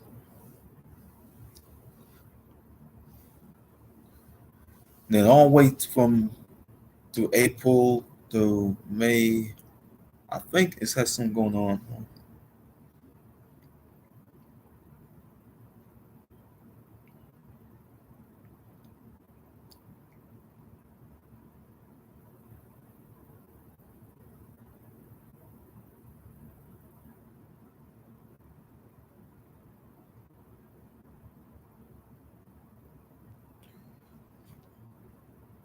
Let's go jump into this shit.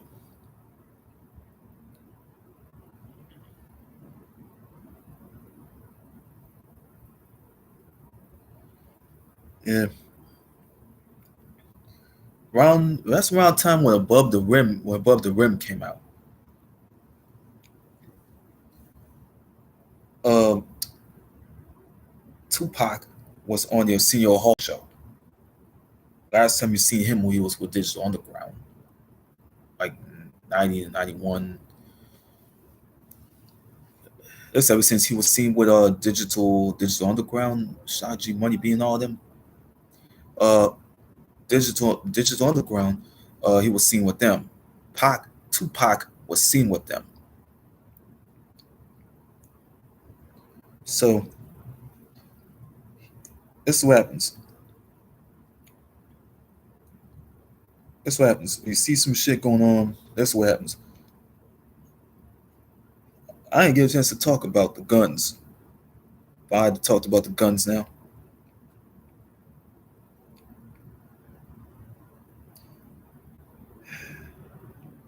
Oh fuck. In late 1993, Shakur and two other men were charged in New York with sodomizing a woman in Shakur's hotel room the woman Ayanna Jackson that I just mentioned earlier, alleged that after she performed oral sex on Shakur at the public dance floor of a Manhattan nightclub, that's a rich people town. That's a rich people. That's a town that's for rich people. That's an expensive town. That's for rich people. Manhattan nightclub. She went to his hotel room a later day when Shakur record executive. Really? When did Haitian Jacques Agnat was going to be a record executive for Tupac?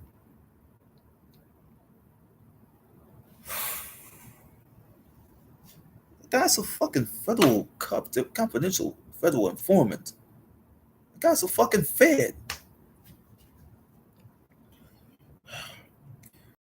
The manager Charles Fuller, that's Man,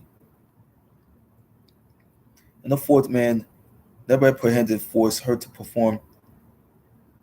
Well, I don't know. I might be probably lied about that. Sorry, I lied about that. I had to fix my narrative and my words a little bit. The fourth man, they never even get a chance to identify. Jimmy Henchman, he's supposed to be with him, but he didn't. The fourth man never apprehended forced her to perform non-consensual oral sex on each of them. Shakur was also charged with illegal possession of a firearm as two guns were found in the hotel room. Oh, he found two guns. Why he ended up with? Why he had two guns? Why you have two? Why were you unlawfully? Why can you unlawfully carry two guns? Why? Who the hell could carry two illegal guns? Why?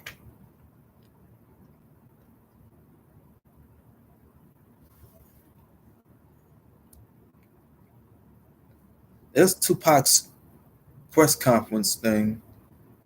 Why would I come to New York with two unlicensed illegal guns? Why? Why would he come in? Why come in with two guns? So, did you see this shit? Interviewed on Arsenio Hall show. On the Arsenio Hall show, Shakur said that he was hurt that a woman would accuse him. Well, I don't want to say me.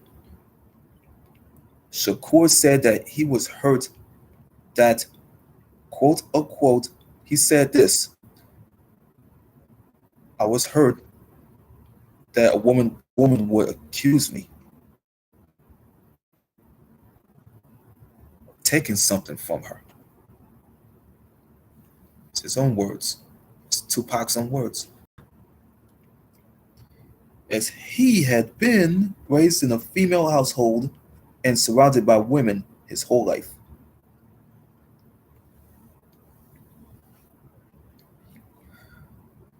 Shit.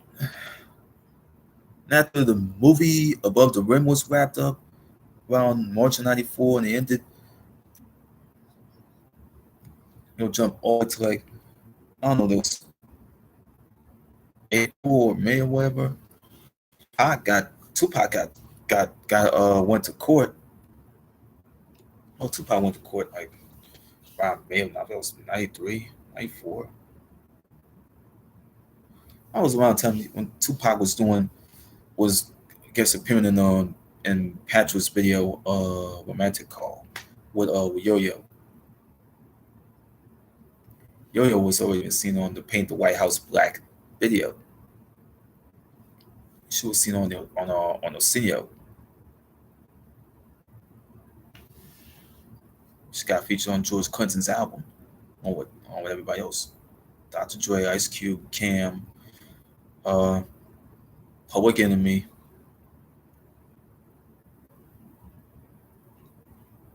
Yeah, feel the people. The album is Hey Man, Smell My Finger. That's what the album is. Hey man, smell my finger. That's what the album is. That's from George Clinton. So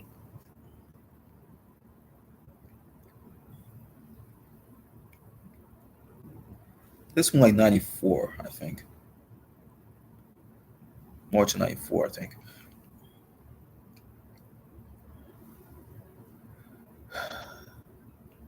Pac he went to the courthouse in LA. Um with the lawyer, Johnny Cochran,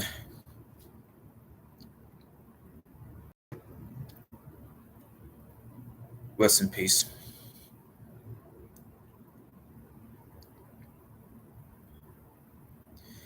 He went there with Johnny Cochran, I think. Uh some lady. Uh Mo Queen came with him. Pac got Johnny Cochran with him. Rest in peace. Uh he in the elevator with the Hughes brothers, who later sued him. Uh you know, yeah, for that incident that happened with him and them back in like mid well mid 1993. So,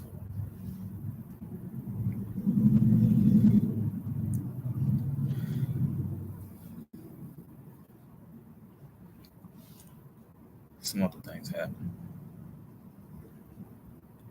Pop went nuts like Pop was like, nigga, this is thug life. We'll whoop your ass again.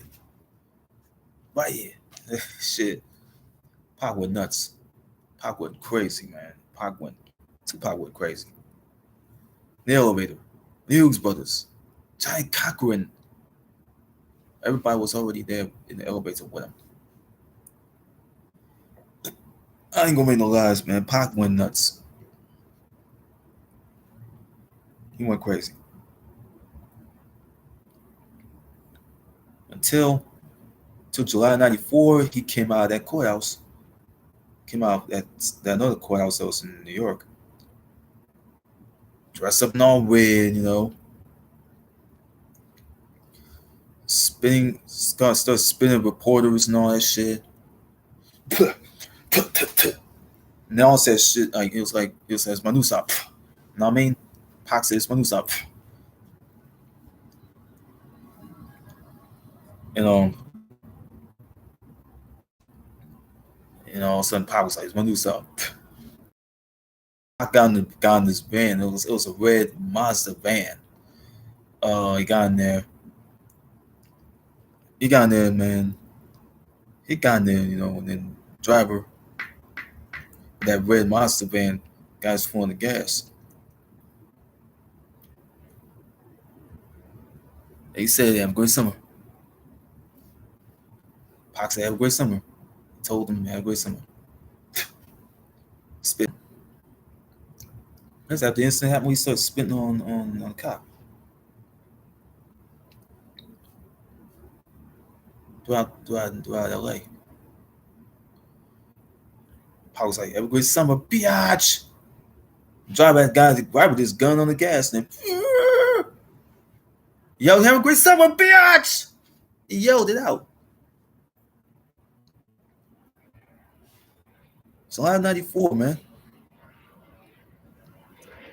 I couldn't even go back to get the Esquire magazine because I was too busy dealing with this shit.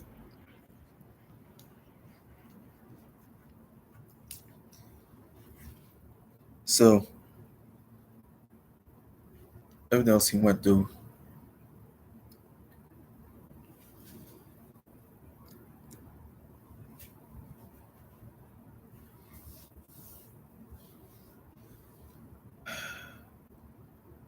You know, like August, Pac went out there and do a show. He went to Source Awards and did a show, the whole show. He went and rushed the stage. Pac went and rushed the stage with the red Georgia uh Bulldogs sweatshirt, red St. Louis collar nose cap on, jeans. He had the blue jeans on. He had the blue jeans on, some sneakers on. Rest of them members of Thug Life, they went and rushed the stage. He went right after, he went, yeah. He dropped out on bail. He dropped out on bail on the end of that, in the stage. One on stage and dropped out on bail. He went and dropped the jewel in the shit. He went and dropped this song out on bail on the Source Awards. Like this. All my niggas in the front, we all on bail. All my niggas in the back, we all on bail. All my niggas in the front. Yeah, out on bail. Pac did out on bail on Source Awards. Q-Tip ain't say shit. Q-Tip ain't say shit. Hold on. Sorry, Hassanabi, I'm doing a video right now. Got 2 hours of this shit. When drop out on bail, Source Awards, everything went crazy for no reason. All the other unreleased shit that they had out, Dog Pound and Nate Dogg and all them.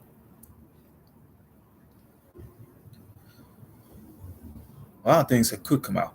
We have this.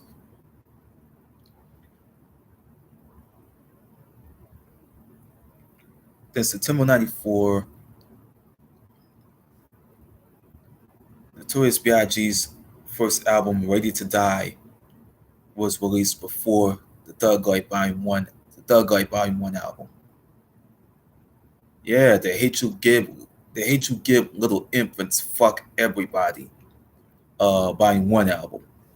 Volume 1 album. Out the Gutter Records, Interscope, they released the album. That came out right after the Ready to Die album. October 94, all jumped into November 94. Tupac was already coming back to New York. You know, he went to court, and things of that nature, and then he came out that night, and he addressed everything. He addressed everything about this Ayanna Jackson girl. There's another rare video before Tupac had to go to the Quad recording studios in Manhattan. I'll tell you, it was a neighborhood for rich. It was a town for rich people, bro. Rich folks. It's a rich people town. That's New York. That's for the rich. That's for rich people that have townhouses. That's for rich people that have penthouses and shit.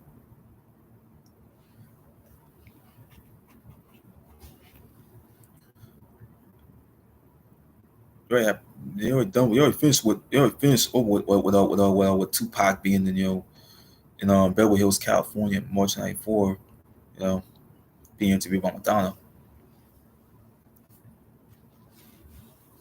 We'll jump back to '93 when Tupac was at a gun range in Compton, California.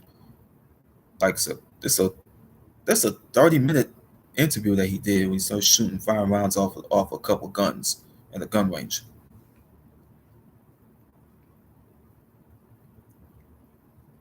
Gotta Get Mine from MC Breed, what Tupac and MC Breed did a song together. Andre Rison's house. Andre Rison gave them permission to get the video filmed there. Before the video was done, next year, around 1994, around the same year it happened, shit happened with Left Eye. He burned Andre Rison's house down, and she got arrested for arson. She went to court. Remember that Tupac Shakur met Lisa Left Eye Lopez in 1991. Anybody remember that?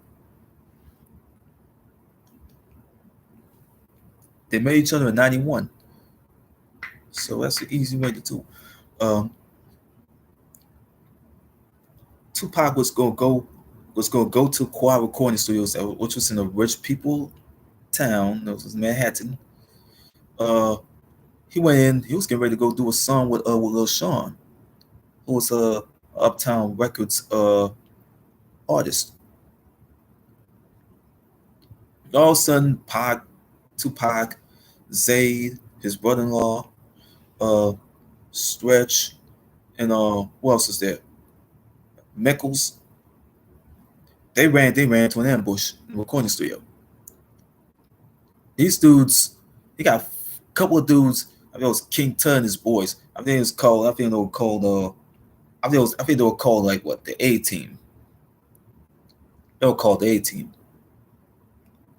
There was that gang that there was an old gang that was in there. I think they would call themselves the A team. It was King Tut and them.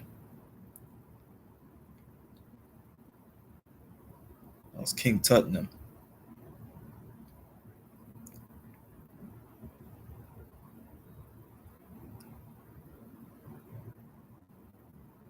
That was King Tut. That was King Tut and them.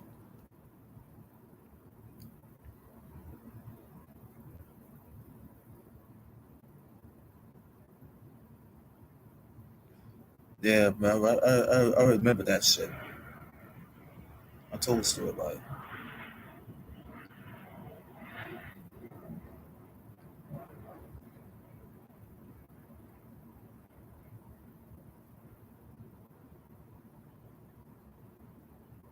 It's all controversy. I'll tell you this all along. It's all controversy.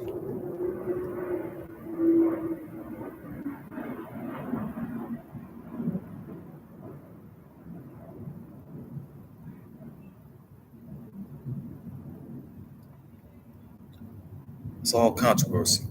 Okay.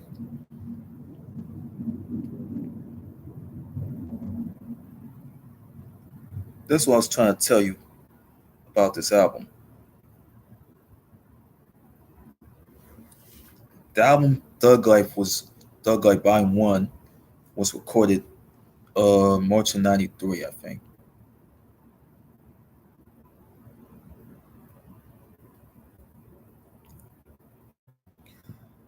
And it got recorded around May of '94. So there was an echo sound.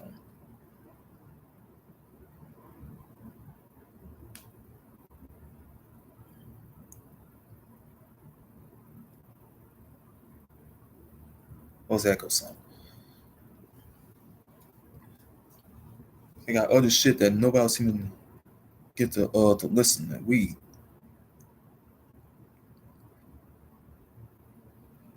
or study it.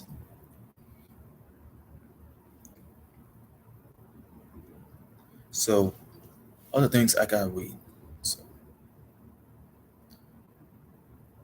Shakur, Zayd, Mickles, and Stretch, they ran into an ambush at Quad Recording Studios in New York, Manhattan, New York. That was rich people town. People live in penthouses. Uh, they got all these. It got all. They got three of these dudes on the floor: Mickles, Stretch, and Zayd. They got them all three of them on the floor. They got them down on the floor like this. Tupac, he was persistent. He doesn't want to. He doesn't want to get down on the floor. King Tut got the gun. Got the gun to him. To Tupac. He said, "Give me your jewelry." So nigga, give me your jewelry. Fuck, motherfucker, that was a motherfucking rapper, yo, nigga. Give me your fucking jewelry. Pow! Shot him 5 times. Boom, boom, boom, boom, boom, boom. Shot him. Shot that nigga 5 times. King Tutton shot the nigga five. He shot King Tutton shot Pac 5 fucking times. Shot him 5 times. Shit. He shot a nigga 5 times cause Pac ain't getting a nigga his jewelry. So he snatched his jewelry and everything off of him. He snatched his jewelry and everything off of Pac. He snatched the money off of Zayd. He snatched some of the money off of Zayd. You know what I mean? And the nigga, him and the other gunman joking and smiling with each other. So so all King Tut and all the gunmen, they call themselves A team. They ran the fuck about the studio before the police came. Pac got shot 5 fucking times. 5 times. Then the fucking then the motherfucking cops are heading to the joint. They're heading to the Quad Studio building. They're heading by the Quad Studio building. Yeah. During the later part of his career, Shakur was shot 5 times in the lobby of a New York recording studio. Yeah, Manhattan.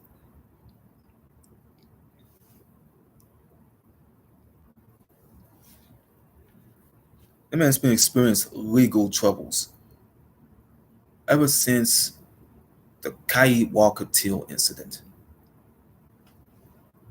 Shit went down with uh with Ronald Ray Howard. Okay, shit that went down with these two off-duty Atlanta cops in Georgia.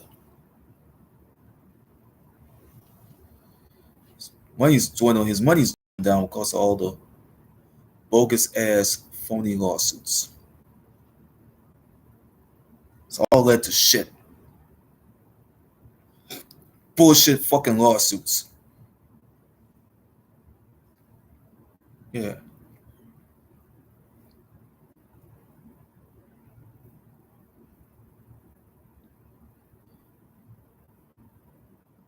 You know, 93 Pac was doing back in 93 Pac was directing a video called Ghetto Theme, and I think directed and produced the song called Last Night. I was from Where Love I was from the group Strictly Dope.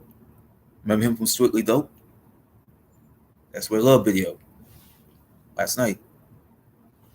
Featuring this girl, I think it was Stephanie Miller. I gotta find this shit out.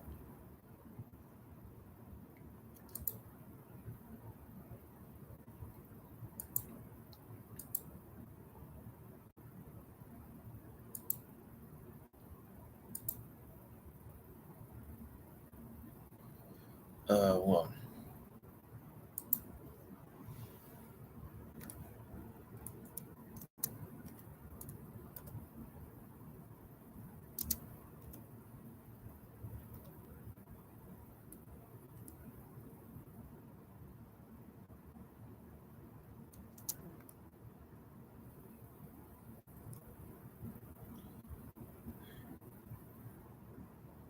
wait. Oh, shit.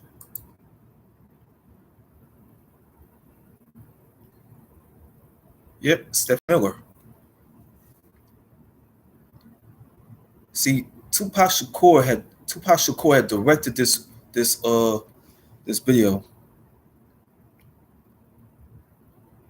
I think I think it's called Last Night.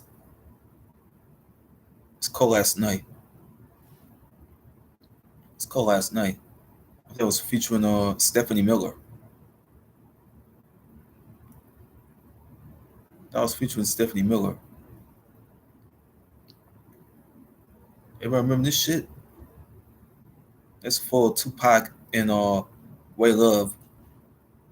You know, in their younger years when Strictly Dope was around, 1988, 1989.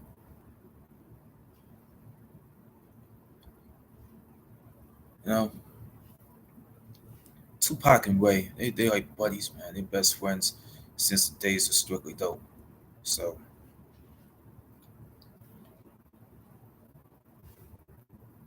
you know,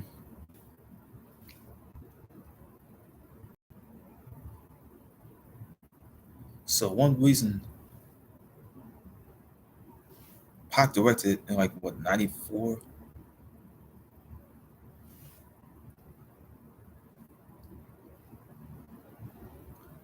That I didn't know.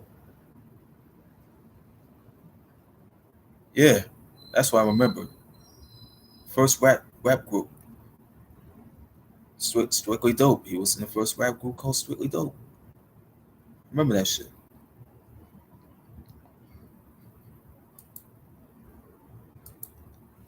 Hold on.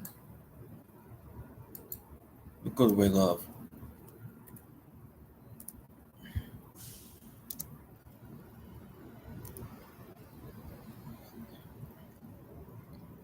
Let me go to Ray Love for a minute.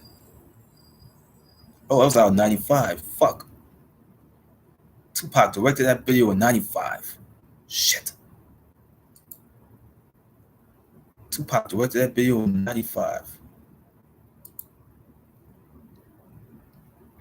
But this around after, yeah, then the hospital, then the ambulance had to come get in the ambulance. They had to stretcher Tupac out of the studio. After Pac got in the elevator, he saw how about his bread, how about his money. Went to Big and Puffy saying, where's money? He wants money, he wants money. That's how he rolled that bloody blunt. You know what I mean? Or some weed. I don't know.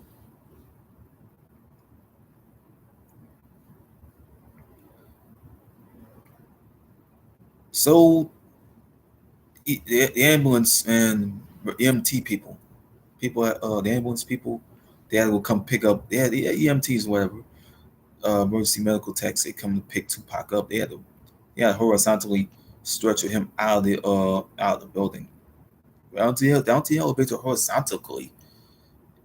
From out the elevator, yeah, stretcher him out of the elevator, stretcher him out of the studio. You had to go load him up in the van. It takes him straight to and where it took him to. I feel it was St. Vincent Hospital. I don't know.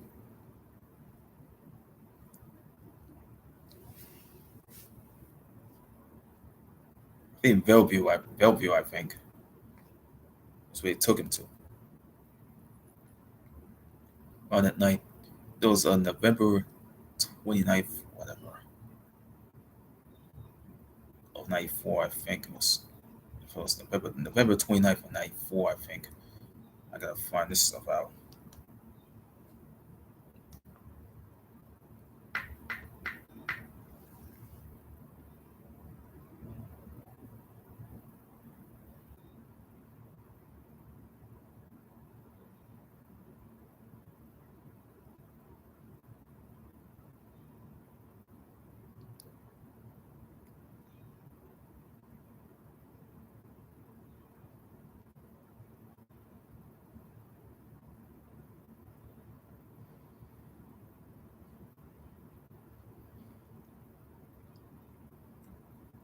Yeah. Yeah, that's what happened. That's what Tupac was doing. After he was shot, he recuperated at the house of fellow actress Jasmine Guy.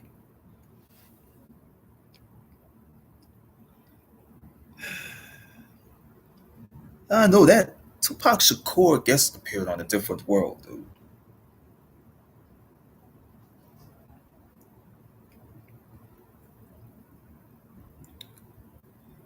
This is where Tupac had appeared on the Different World show. I think it was in '93.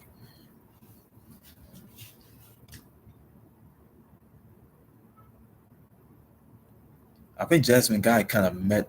I don't know if Jasmine Guy met him. I think Jada Pinkett just went and saw him coming with a couple of people as a Piccolo character.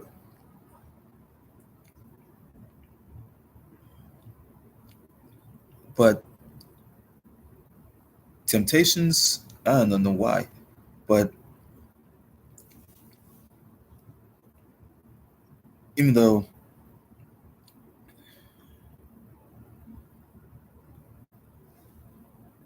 then like another thing going on, Pac had to go to court that day. Another day went and Pac went to court. Tupac went to court. Tupac went to court.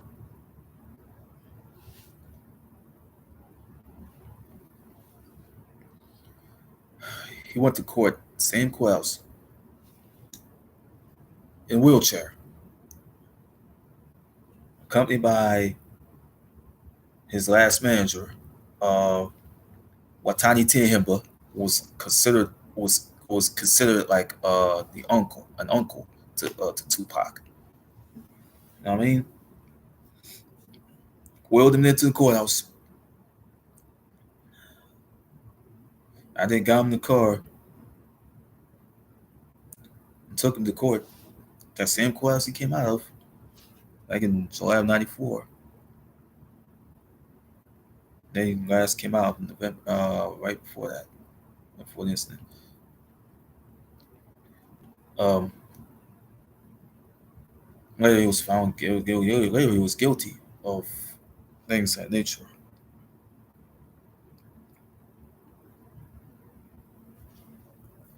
Later he was guilty of sodomy, sexual assault, and legally carrying a gun.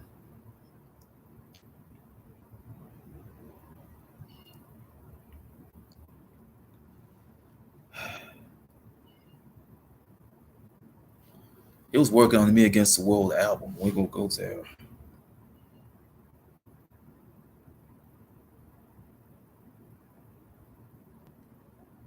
We're gonna go to Me Against the World album.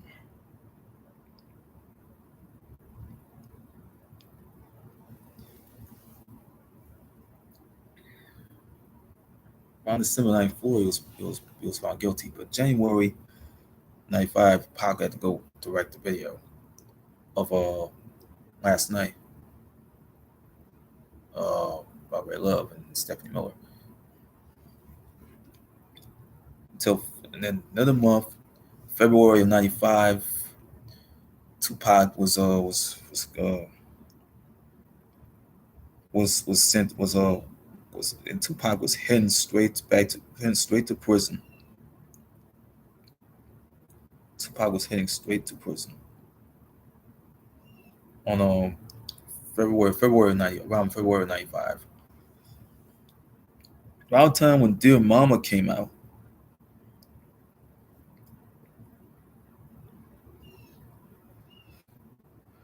um, he was locked up for sexual assault and illegally carrying a gun. So Many Tears came out. Video came out while Tupac was in jail. Uh, for this thing, right before Tupac was at the police station, being interviewed by the cops, interviewed by the police officers. They interviewed him on June 16, 1995. That was that was after that was after So Many Tears video. After So Many Tears video, got interrogated, interviewed by the cops. June 16, 1995. We turned 24. I was 23 then.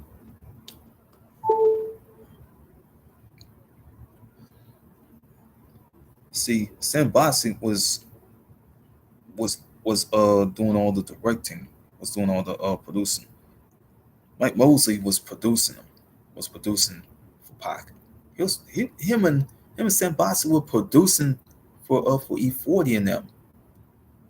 E40, the dude that Tupac met, I feel it was like 92, 93 when Tupac met E40, around the time when E40 was doing the Practice Looking Hard video. But the album 95 and 1993, it was Fed, I think. His first album came out. E40's first album came out. It was all gravy. See, one of those people who produced, this is a guy who produced for Biggie. That was It was produced by Biggie Smalls. Is Biggie Smalls producer. Toys B.I.G.'s producer. Easy Mo B. He's the one that produced Pac.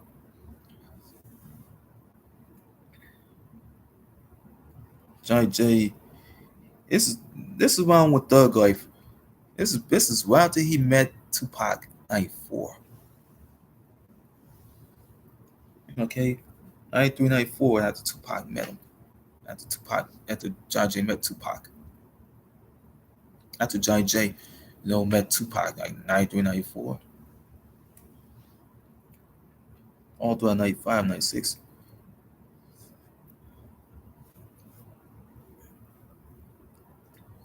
Yeah,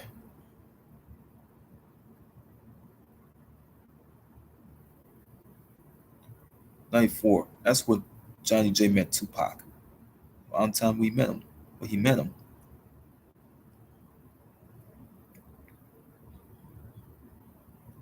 This is the album, right? See this is the album right here. Me Against the World.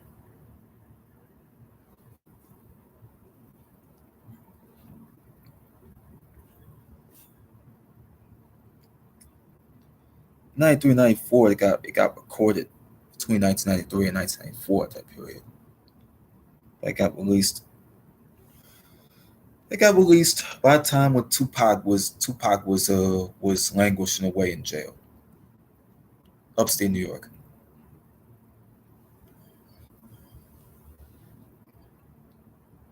March 14th, 1995. This is right before the shit went happened with Easy E, man. Then the whole Kelly Jameson incident happened.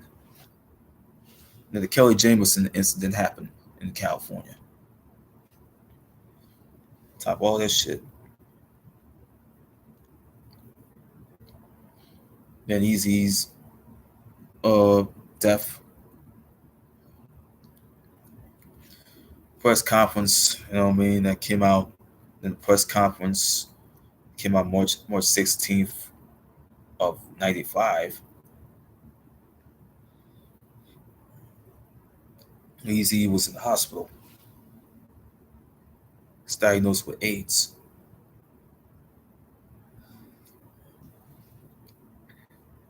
March 26, 1995.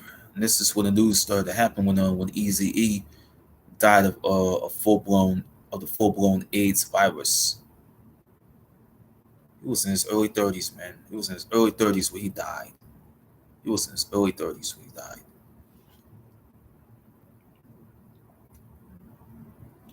When Tupac was continuing to languish away in jail from April, May, June, and July.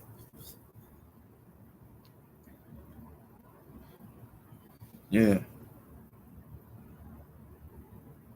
yeah. Tupac was languishing away in jail throughout April and May. June of '95, June 13, 1995. That's where so many tears came out. Pac was languishing away still in July.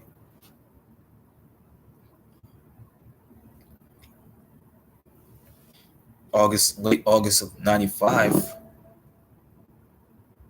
This is like weeks before I had to go back to school.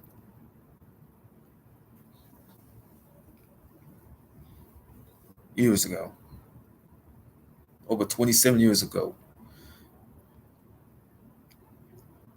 Well, it's 4:40 p.m. I'm gonna pick up the pace on this shit.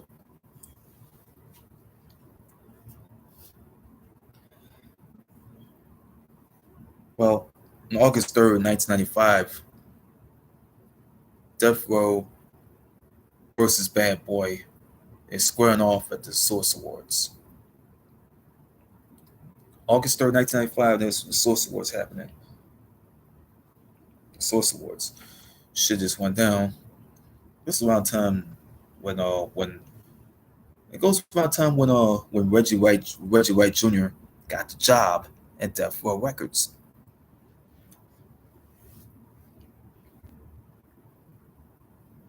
And you got more shit happening. You have you have the Bad Boy Entertainment medley thing going on. You have the Bad Boy Entertainment medley going on. You have the Death Row medley, the Death Row Records medley thing going. You had them going on Source Wars. You have Suge Knight coming out there with Danny Boy on stage onto the stage, attacking Puffy on stage, attacking Puffy on stage for no reason. Attacking Puffy. He's saying something you get sick and tired of a CEO being all up in your records, like dancing and come to death row shit. Snoop saying, you don't love Dr. Dre, Snoop Dogg, you ain't got no love for us. Death row, you don't love us. Snoop said in his words. Outkast, the East Coast fans, they booed them too, just like they booed Death Row Records. Quote.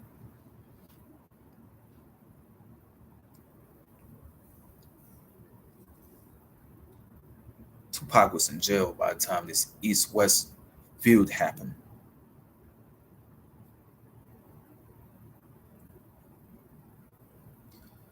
It was languishing away.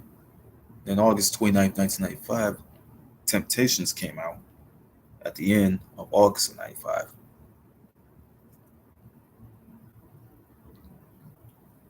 Tupac was languishing in jail. Suge Knight had to go to upstate New York at I think it was Clinton Correctional Facility or Rikers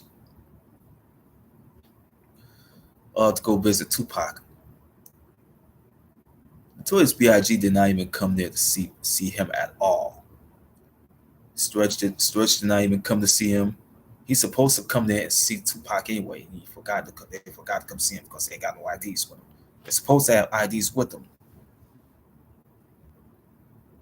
Man, and Stretch, and the Man, Stretch, and all them. They supposed to come to see Pac anyway. They ain't got to act like they ain't got no IDs.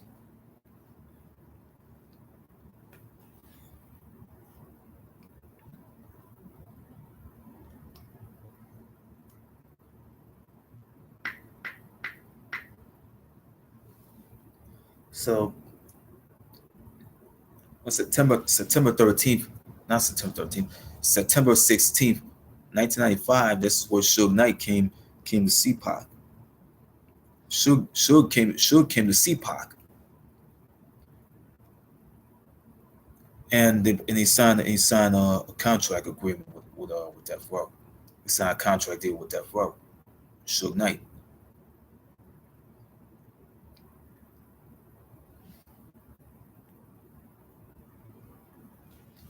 If I think sign a contract on some toilet paper or something, or some napkins.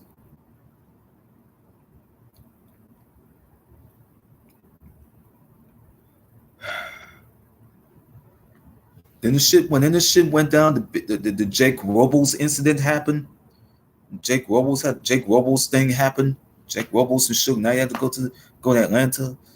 They had to go to Atlanta, Georgia. They had to go to Atlanta, Georgia, at the club. Come see Jermaine Dupri. That was at Jermaine Dupri's party. It's in Jermaine Dupri's birthday party. Well, they came in, and then they both ran into an ambush.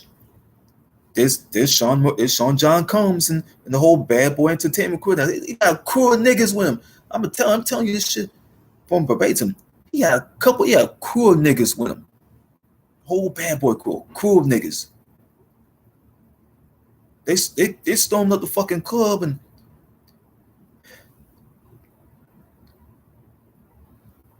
all of a sudden there's Orlando Anderson.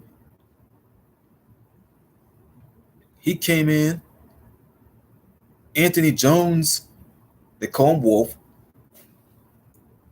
He came and fired a shot. He killed Jake. He killed Jake Robles.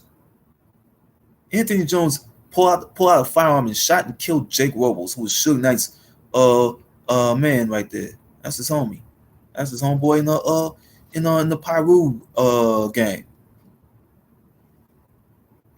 Coming straight out the West Coast.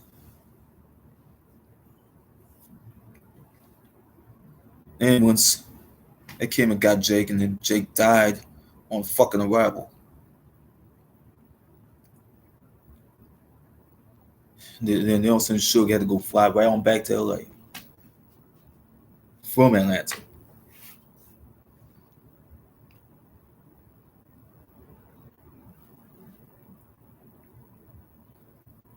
And then October '95, Tupac Shakur finally got released and free on a bail bond appeal. You know what I mean? It was free on bail bond appeal. October '95. Then later, Suge had to pick him up in a limo. They had to go drive to the airport. They had to go drive to the airport. Reggie White Jr. and them. Then Danny Boy and rest of them. Yeah, go catch a flight to from New York, from upstate New York to LA, Los Angeles, California. Chuck Phillips was about to interview Tupac right there in that studio. An interview of that I had on my flash drive. There's phone conversations he had with Marcel Cody.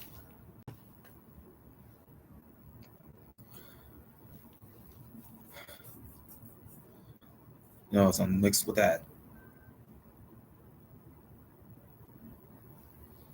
On top of that, the unreleased Vibe.com interview,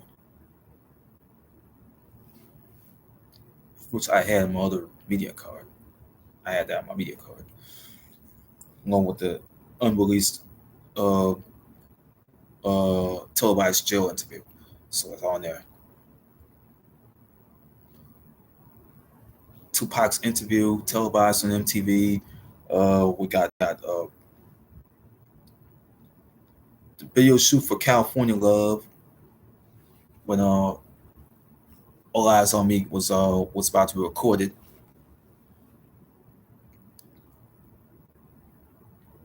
"27 songs they're about to be completed.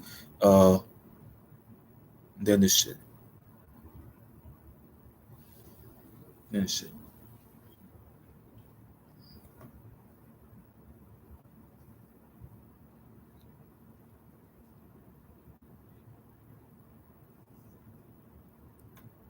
Well, California Love was like a CD single.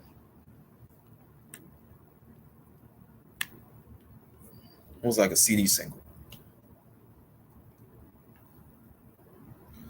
They have CD single of it. October '95. Then late 1995, in October, there's Flow Over.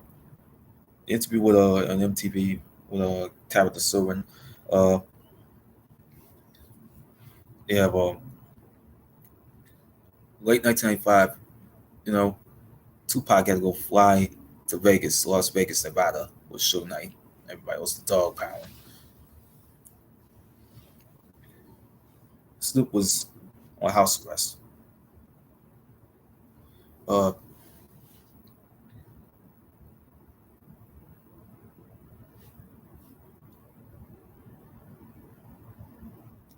Other shit that's out there.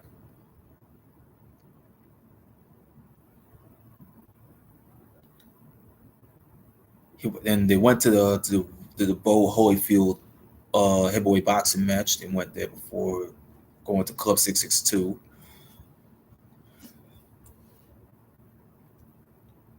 Later they had to fly back to California from Nevada.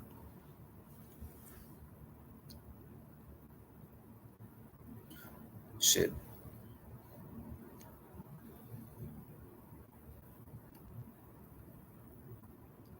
December '95.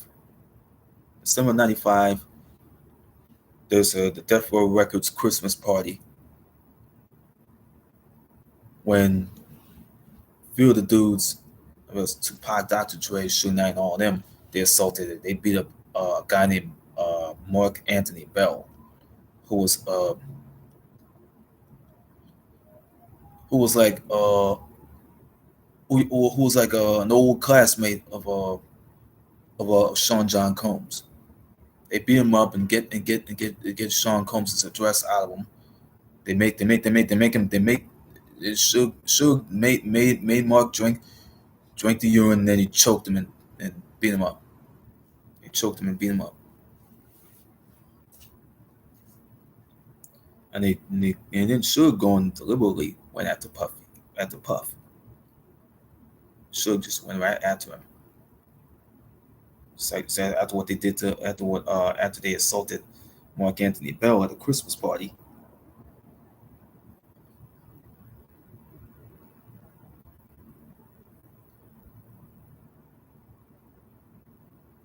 Then instant with the dog pound, their trail got shot up for no reason. Goes after New York music video was already released. They fixed to shoot the video in New York. Red Hook, Brooklyn, New York.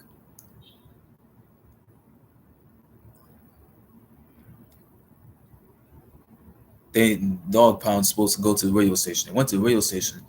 Then the radio personality did not even buzz them in. They left the radio station and then they had to go to the they had to go to a movie trailer. They had to go straight to the movie trailer. And their trailer got shot up and they shot hit right through the glass window.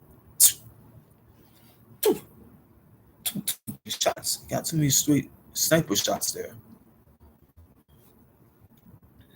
Frank Alexander came and got the dog pound and got him the fuck up out of the out of the movie trailer and brought him in the van and brought him back to send him back on a flight back to California. First thing smoking.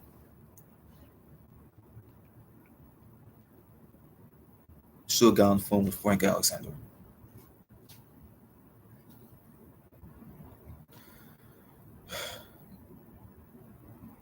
You know Frank Alexander, he knows how to save these people. He'll never leave a good man down. Never. Because I'm gonna tell you about this. Frank Alexander, he used to be a Marine. Okay? This man used to be a Marine. Okay? Among all the people that work security, Kemp Archer, Les Golden, uh, Kemp Archer, Les Golden, and Mike Moore. Michael Moore used to be a firefighter. He used to be a firefighter, fire captain. Not fire captain. He used to be a firefighter. He's known to save people, getting them out of burning buildings.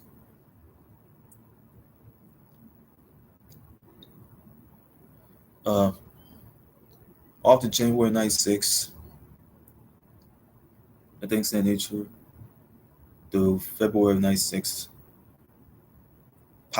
Tupac, that was February '96. Snoop was about to be in court again for the murder of Philip Walter Merriam in August of '93.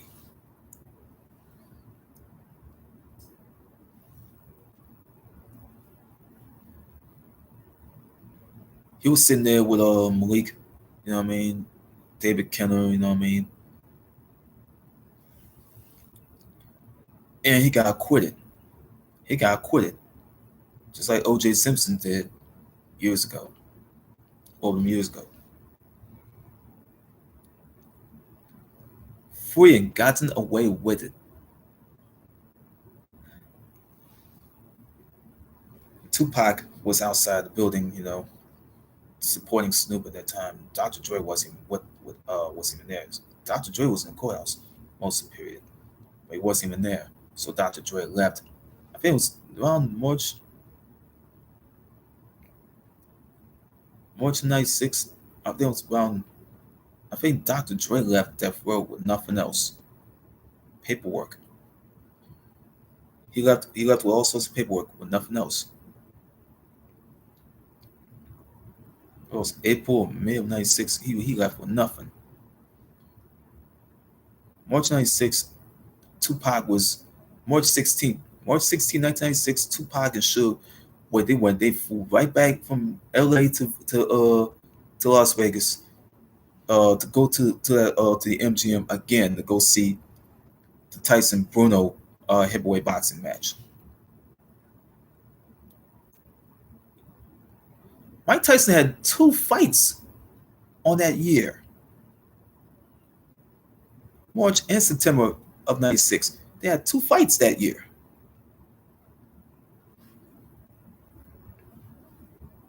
So so Sugar Tupac left. They left with all the Bloods, and they had to go take the flight back to L.A. from Vegas. Back to L.A. from Vegas. And then 3 days later, my father was gunned down, corner on Frenchman Street.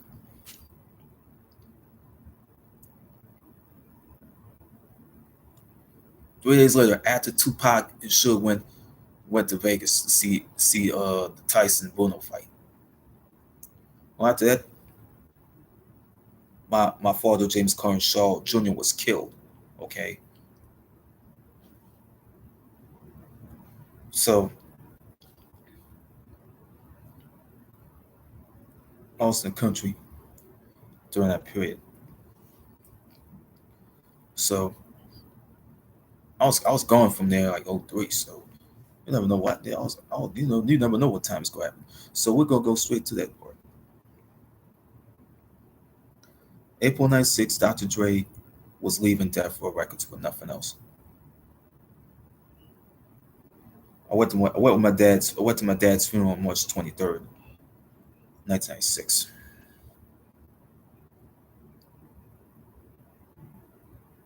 So that's all done. Uh,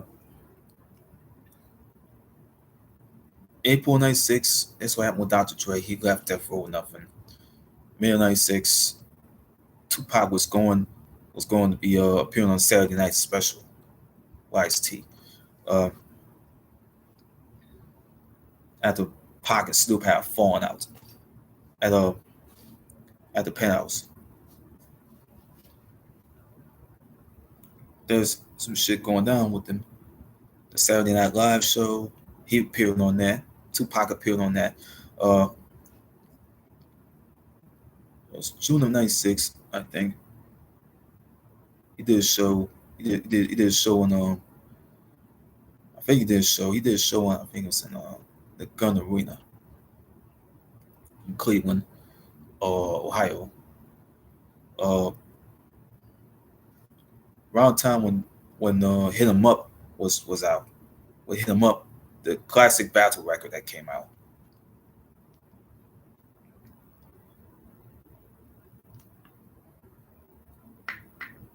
Don't care about the backups.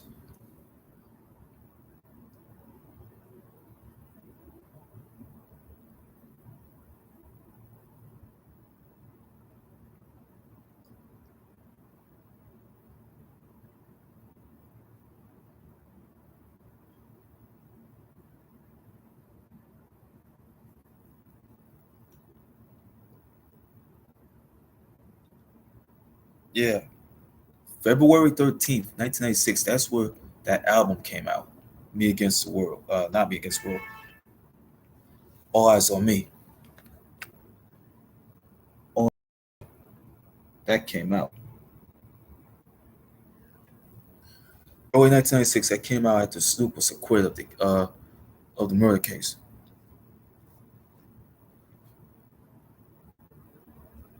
It was recorded in October '95, I think. So it got recorded.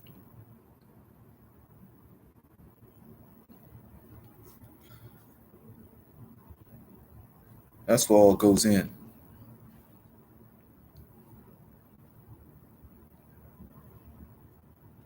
You see, a lot of things about Tupac he's one of those guys that can become that 5%er, you know, for life. When he became that 5%er, he wanted to be that 5%. The things are going straight for him. July 4th of '96, Tupac was at the House of Blues, performing with a dog pound. Snoop, he was out. He was out of jail anyway because you know it's Tupac Outlaws, Dog Pound, Snoop Dogg. Yeah,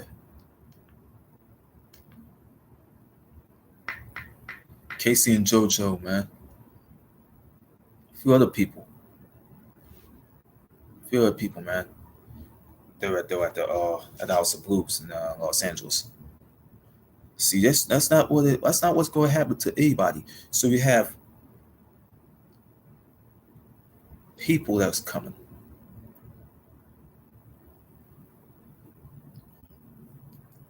Then later in August, there's a Tupac at the Crusade. Daz, he's with Daz, MC Hammer, Snoop Dogg, Suge Knight. They were all at the Brotherhood Crusades. The last time he was there. Uh, you have you have this. Tupac was working on movies like Bullet. You know what I mean? He was working on the Gridlocked movie. He was calling Audit. He was on the set of Gridlocked with Tim Roth and them. Body Curtis Hall, I think. Let me go find. Let me go find this. Let me go see this movie Gridlocked here. No, not this one. Yeah, Bonnie Curtis Hall, who was in it.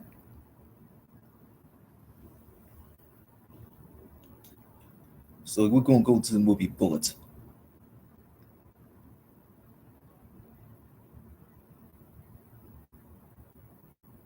Oh man, he was working on the movie Bullet.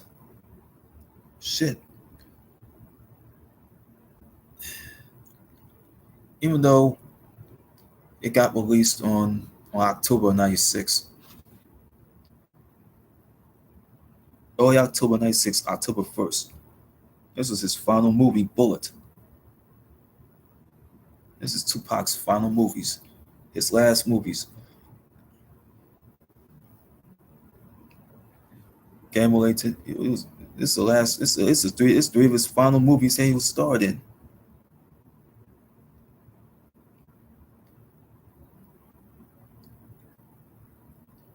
From October of '96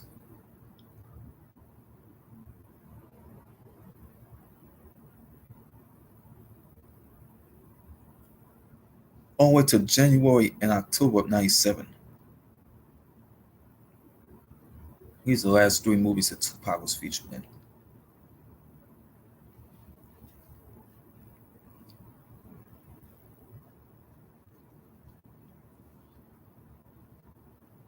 See, Tupac was he had a this is a conversation Tupac had with James Belushi.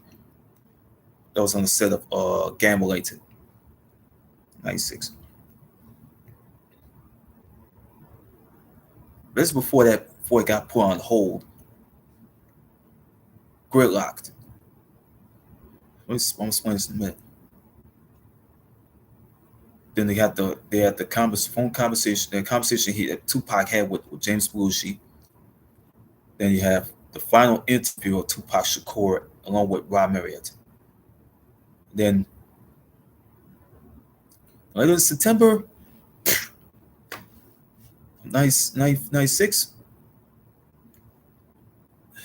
September 4th, 1996, Tupac was at the MTV Video Music Awards in New York, his home state. Um, he was there on stage, he met Kiss. Kiss was on stage. While he was on stage to present some sort of award, and Kiss came out the bus, and they came rushed into the stage, right to the building, into the stage.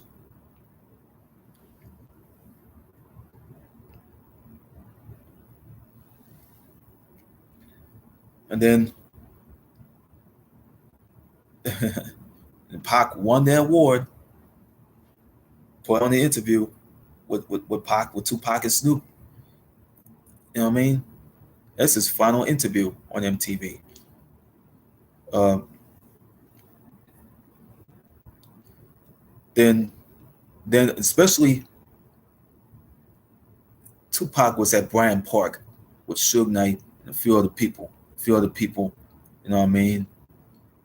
They try to start this Death Row East shit, and they know there ain't no such thing as Death Row East.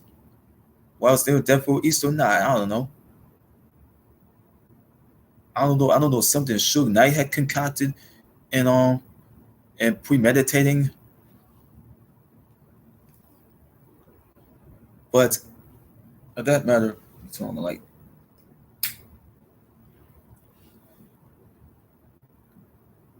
That's something that they have premeditated. So they have done that. So they did it a couple times. Well, and then September 6th came. Tupac about to go do had to go do that video called, I think it was Toss It Up. Got on the plane. And then later on September 6th and September 7th, they had to go back to Vegas. Tupac was not going to be able to do a video down there. Tupac was not going to do a music video down there in Vegas because he was afraid to go there. So he wanted to go, and that's his destiny to die at that point. So went to Vegas, Suge, all the Bloods and all of them. And around the night, they encountered Orlando Anderson. And they beat him up. They beat him up in the lobby, the MGM lobby / elevators.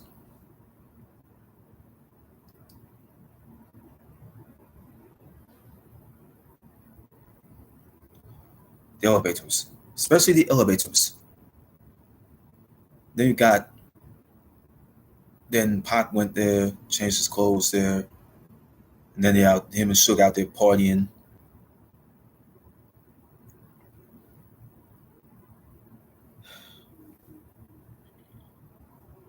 Uh, Tupac gets shot by Orlando Anderson after Pac and all the Bloods and Suge beat him up.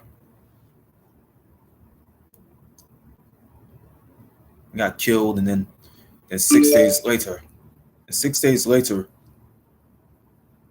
on September 13th, 1996, Shakur died of gunshot wounds. Drive-by shooting. 6 days later.